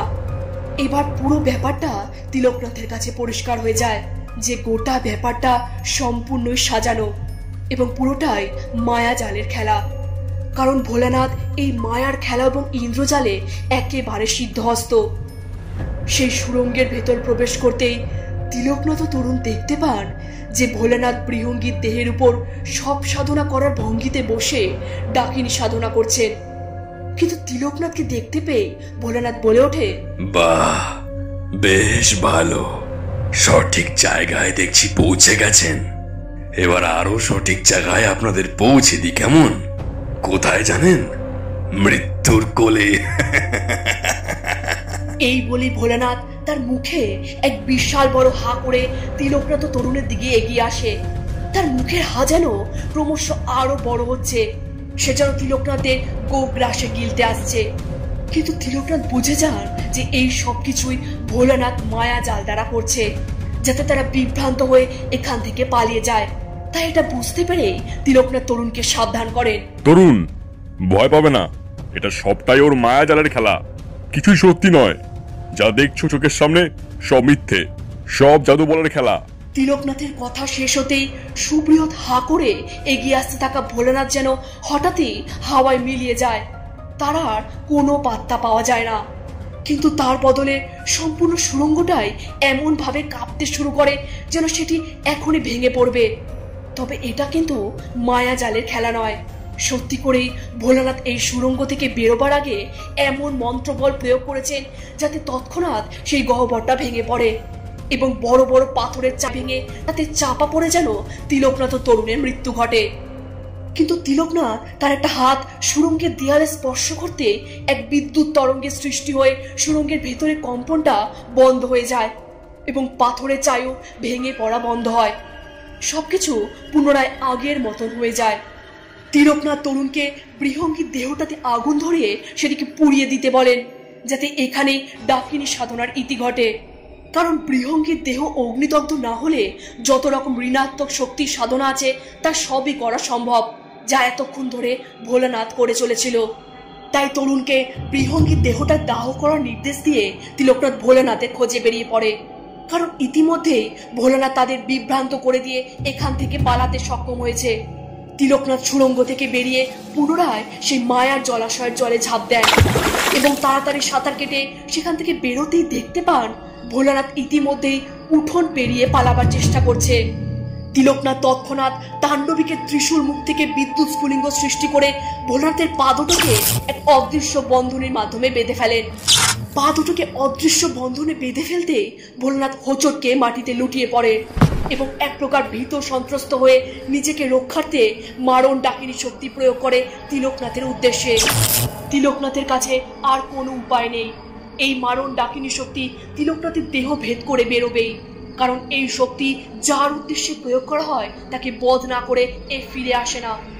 কিন্তু হঠাৎ করেই সেই জলাশয় থেকে এক বৃহদাকার কচ্ছপ ধরনের একটি ছায়া বেরিয়ে আসে এবং সে তার ঢাল স্বরূপ খোলসটা নিয়ে তিলকনাথকে সম্পূর্ণরূপে ঢেকে দেয়। ফলে সেই মারণ ডাকিনী শক্তি খোলসে ধাক্কা খেয়ে ধ্বংসপ্রাপ্ত হয়ে যায় এবং সাথে সাথে সেই কচ্ছপরূপী ছায়ামূর্তিটিও অদৃশ্য হয়ে যায়। তিলকনাথ বুঝতে পারেন যে কূর্মদেব তাকে বাঁচালেন, যার পুজোয় তিনি করিয়েছিলেন। স্বয়ং বিষ্ণু ওনাকে পাঠিয়েছেন তিলকনাথের রক্ষার্থে। তিলকনাথ বুঝতে পারেন যে তার প্রত্যেকটা করা সাধনায় তাকে কোনো না কোনোভাবে সাহায্য করছে, কোনোটাই একেবারে বিফলে যায়নি। সত্যনারায়ণের পুজোয় বিষ্ণু দেবতা সন্তুষ্ট হয়ে তার রক্ষার্থে এই কূর্ম দেবতাকে পাঠিয়েছেন। ইতিমধ্যেই তরুণ জল ছাত্রে হাঁপাতে হাঁপাতে জলাশয় থেকে বাইরে বেরিয়ে আসে। তরুণকে বাইরে বেরিয়ে আসতে দেখে তিলকনাথ বলেন, তরুণ, পুরো দেহটা পুড়েছে। এই কথা বলতে বলতে তিলকনাথের বুক বরাবর এক বৃহৎ আকারের ধারালো ত্রিশূল এফোর ওফোর করে দেয় ভোলানাথ। এই দেখে তরুণ একেবারে চিৎকার করে ওঠে এবং সে ছুটে যায় তিলকনাথের দিকে। ভোলানাথ এক বিকট অট্টহাসি হেসে তিলকনাথকে তিরস্কার করেন। মহাতান্ত্রিক, মহাতান্ত্রিক, শেষ, সব শেষ। এক তুড়িতেই সব শেষ করে দিলাম, শত্রু বিনাশ করে দিলাম। আমার আর কোনো প্রতিদ্বন্দ্বী রইল না। আমাকে আটকাতে এসেছিল, শেষ, বধ করে দিলাম, নিজের হাতে শেষ করলাম। এবার আটকাতে আসুক আর কেউ, আমাকে আটকাবে। আরে আমাকে আটকাবে এমন কেউ এখনো এই পৃথিবীর বুকে জন্মগ্রহণ করেনি। তিলকনাথ মহাতান্ত্রিক, এক ত্রিশূলের আঘাতে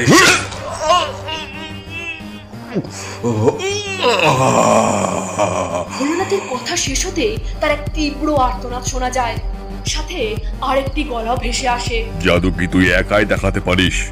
আমার গুরুকে তুই অনেক জাদু দেখিয়েছিস, আজ তোকে এমন জাদু দেখাবো যা তুই স্বপ্নেও কল্পনা করতে পারিস না। তুই যাকে মেরেছিস সেটা আমার অবয়ব। তিলকনাথ মহাতান্ত্রিককে দুর্বল ভেবে তুই নিজের মৃত্যু ডেকে এনেছিস। ভোলানাথের মুখ থেকে কষ্টে গোঙানি বেরিয়ে আসে, কারণ তার পিঠ বরাবর তিলকনাথ তাণ্ডবিক গেঁথে দিয়েছে, যা অপর দিকে তার বুক ভেদ করে বেরিয়েছে।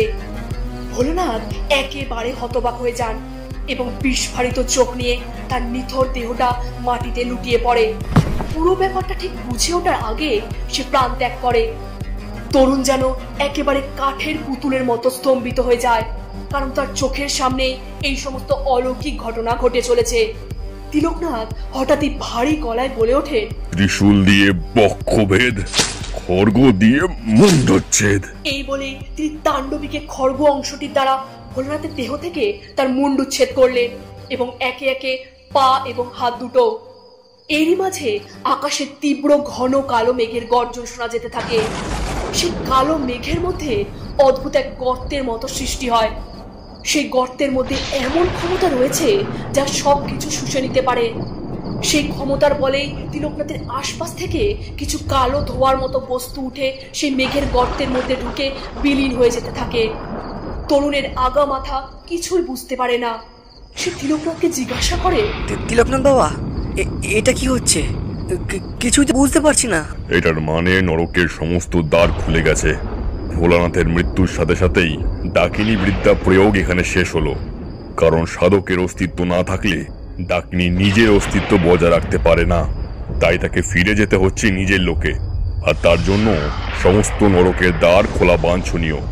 আর সেই দ্বারই এখন খুলে গেছে। কিন্তু এতে এক ভয়ানক বিপদ আসতে চলেছে, তা আমি বেশ ভালোভাবেই অনুভব করতে পারছি। যাকগে, তুমি বাড়ি যাও, আমি আমার প্রধান কাজটা সেরে আসি। তিলকনাথের আদেশ অনুসারে তরুণ বাড়ি ফিরে যায়। তিলকনাথ ভোলেনাথের একটা হাত, পা, মুন্ড এবং তার হৃৎপিণ্ডের তাজা রক্ত নিয়ে সেটি মা রক্ত চামুণ্ডা দেবীকে অর্পণ করে যতীনের বাড়ির উদ্দেশ্যে পা বাড়ায়। কিছুক্ষণের মধ্যেই হয়তো খানিক ভোরের আলো ফুটবে। এলাকার প্রত্যেকের বাড়ির দরজায় এখন বন্ধ। সকলেই তিলকনাথের বলে দেওয়া সতর্ক বাণী পালন করেছে। গোটা এলাকাটা এখন একেবারে খা খা করছে। এই সম্পূর্ণ এলাকাটাই এখন ডাকিনী মুক্ত এবং নিরাপদ।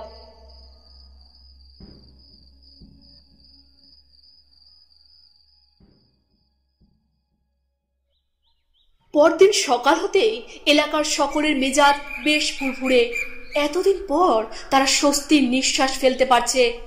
সবাই পুনরায় যে যার কাজে ব্যস্ত হয়ে পড়েছে। তবে এই খুশির আমেজের মধ্যেও তিলকনাথের মুখে কিন্তু চিন্তার ছাপ লক্ষ্য করা যাচ্ছে। যতীন সেন তিলকনাথকে কারণ জিজ্ঞাসা করেন। তিলকনাথ বাবা, আপনাকে কেমন উদাস উদাস লাগছে? এত সুন্দর এক খুশির পরিবেশ, এই গোটা এলাকাটা কতদিন পর স্বস্তির আনন্দে মেতে উঠেছে, আর আপনি এরকম চিন্তার মধ্যে ডুবে রয়েছেন কেন? না, দেখুন, কালকে আমার করা সাধনার ফলে যে নরকের দ্বার খুলে গেছে, তার জন্য কিন্তু এক ভয়ানক বিপদ আসতে চলেছে, তা আমি প্রতি মুহূর্তে অনুভব করতে পারছি। সমস্ত নরকের দ্বার খুলে যাওয়ায় নরক থেকে বিভিন্ন ঋণাত্মক শক্তি, যা সামান্য শক্তিধর নয়, ভয়ানক শক্তিশালী, সেই সমস্ত ঋণাত্মক শক্তিরা ফিরে আসবে এই পৃথিবীর বুকে, যাকে হয়তো আমি বা আমার গুরু কোনো এক কালে জব্দ করে নরকে পৌঁছে দিয়েছিলাম। কিন্তু নরকের দ্বার খুলে যাওয়ায় তারা সকলে ফিরে আসছে, যার ফলে এক মহাপ্রলয় সৃষ্টি হতে চলেছে। বিভিন্ন জায়গায় ভৌতিক, অলৌকিক, নৃশংস সব ঘটনা ঘটার প্রবণতা দেখা দিচ্ছে, এবং কত জায়গায় যে ভয়ানক ঘটনা ঘটতে চলেছে তার কোনো সীমা পরিসীমা নেই। আর তার জন্য দায়ী আমি। কিন্তু এই এলাকাটাকে বাঁচাতে গেলে আমাকে এই কাজটা করতেই হতো। আপনি চিন্তা করবেন না তিলকনাথ বাবা, সব ঠিক হয়ে যাবে। আপনি যেভাবে এটা ঠিক করলেন তেমনি আপনি ওগুলোও ঠিক করে দেবেন। ওই খারাপ শক্তিগুলোকে আপনি আবার নরকে পৌঁছে দিয়ে দ্বার অবরুদ্ধ করে দিতে পারবেন, আমি জানি। ওসব নিয়ে অত এখন ভাবতে হবে না। আপনি বরং আরো 2 দিন আমার এখানে থাকুন, আপনার মন ভালো হয়ে যাবে। বাংলার নতুন বছর আসছে 2 দিন পরেই। এখানে ভালো অনুষ্ঠান হবে, রাতে যাত্রাপালা হবে। আপনি না হয় সেখানে যাবেন, আপনার মনটা ভালো লাগবে। আপনি থাকুন আমাদের বাড়িতেই, কোনো অসুবিধা হবে না। যতীন সেন এত করে অনুরোধ করায় তিলকনাথ আরো 2 দিন থেকে যেতে রাজি হন। যেহেতু তার এখন কোনো গুরুত্বপূর্ণ তেমন কাজ নেই বা কোনো বিপদের সংকেতও তিনি পাননি, তাই তিনি থেকে যেতে রাজি হলেন। 2 দিন পেরিয়ে গেছে। আজ তিলকনাথের যাবার দিন। এলাকার প্রায় বেশিরভাগ মানুষই যতীন সেনের বাড়ির উঠোনে এসে উপস্থিত হয়েছেন তিলকনাথকে শেষবার বিদায় জানানোর জন্য। যতীন সেনের মনটা আজ খানিকটা খারাপ। রক্তের সম্পর্ক না থাকলেও এই এলাকার মানুষজনের জন্য নিজের প্রাণের ঝুঁকি নিয়ে যেসব কর্মকাণ্ড তিনি করেছেন, তাতে তাকে নিজের পরিবারের থেকে কিছু কম মনে করা যায় না। সবাইকে তিলকনাথ শেষবার বিদায় জানিয়ে সেখান থেকে রওনা দেন। সকলে তিলকনাথের চরণ ছুঁয়ে প্রণাম করে তার আশীর্বাদ গ্রহণ করে। তিলকনাথ সকলকে খুশি মনে প্রাণ ভরে আশীর্বাদ করলেন এবং পা বাড়ালেন নিজের যাত্রা পথের উদ্দেশ্যে। তিলকনাথ এখন হেঁটে চলেছেন। তিনি এখন রয়েছেন আগন্তুক ক্লাবের সামনে। আগন্তুক ক্লাবটা পেরিয়ে যেতেই হঠাৎ করে এক অজ্ঞাত পরিচয় ব্যক্তি তিলকনাথের সামনে এসে দাঁড়ায় এবং বলে, বলছি আপনি কি তিলকনাথ তান্ত্রিক? হ্যাঁ, আমি তিলকনাথ তান্ত্রিক। কেন, কিছু বলবেন? না, মানে আমি আপনাকে অনেকক্ষণ ধরেই খুঁজছিলাম। আপনাকে আমার বড্ড দরকার। এক মহা বিপদের উৎপত্তি হয়েছে। আমি এলাকার বিভিন্ন জায়গায় আপনার নাম জিজ্ঞেস করেছি। তারপর এইখানে যখন এই ক্লাবের কাছে এসে আপনার ব্যাপারে জিজ্ঞেস করলাম, তখন ওরা আঙুল দিয়ে আপনাকে দেখিয়ে দিল, বললো ওই যে আপনি যাচ্ছেন। আচ্ছা, তা বিপদটা কিসের, কি ঘটেছে? আমি পণ্ডিত মণিভাস্করের ছেলে, মণিভাস্কর শাস্ত্রীর ছেলে। মণিভাস্কর শাস্ত্রী? মানে ওই তান্ত্রিক মণিভাস্কর? হ্যাঁ হ্যাঁ, তান্ত্রিক মণিভাস্করের ছেলে আমি। আমাদের গ্রামে এক মহা বিপদ দেখা দিয়েছে। কোন গ্রাম? আমাদের গ্রাম বীরভূমের আঙ্গোরা। তা কি হয়েছে তোমার গ্রামে? না, আসলে আমার গ্রামে সমস্যা নয়। সমস্যা হলো আমাদের পাশের গ্রাম কুন্দরাতে, যেখানে এক বিশাল অশুভ শক্তির উৎপত্তি হয়েছে। গ্রামের মানুষজন একেবারে ভীত সন্ত্রস্ত হয়ে পড়েছে। তা তুমি আমাকে খবর দিতে এসেছো কেন? পাশের গ্রামের সাথে তোমার কি সম্পর্ক? না, তার সাথে আমার বাবা সম্পূর্ণরূপে জড়িত। আমার বাবাই ওই গ্রামটাকে একসময় বাঁচিয়েছিলেন, কিন্তু আজ আবার এই গ্রাম বিপদের কবলে পড়েছে। তাই তার দায়িত্ব আমার ওপর এসেই বর্তায়। আমার বাবা আমাকে বলে দিয়েছিলেন ওই গ্রামের রক্ষার দায়িত্ব আমার ওপর রয়েছে। তাই আমি আপনার সান্নিধ্যে এসেছি। আপনার নাম আমি অনেক শুনেছি।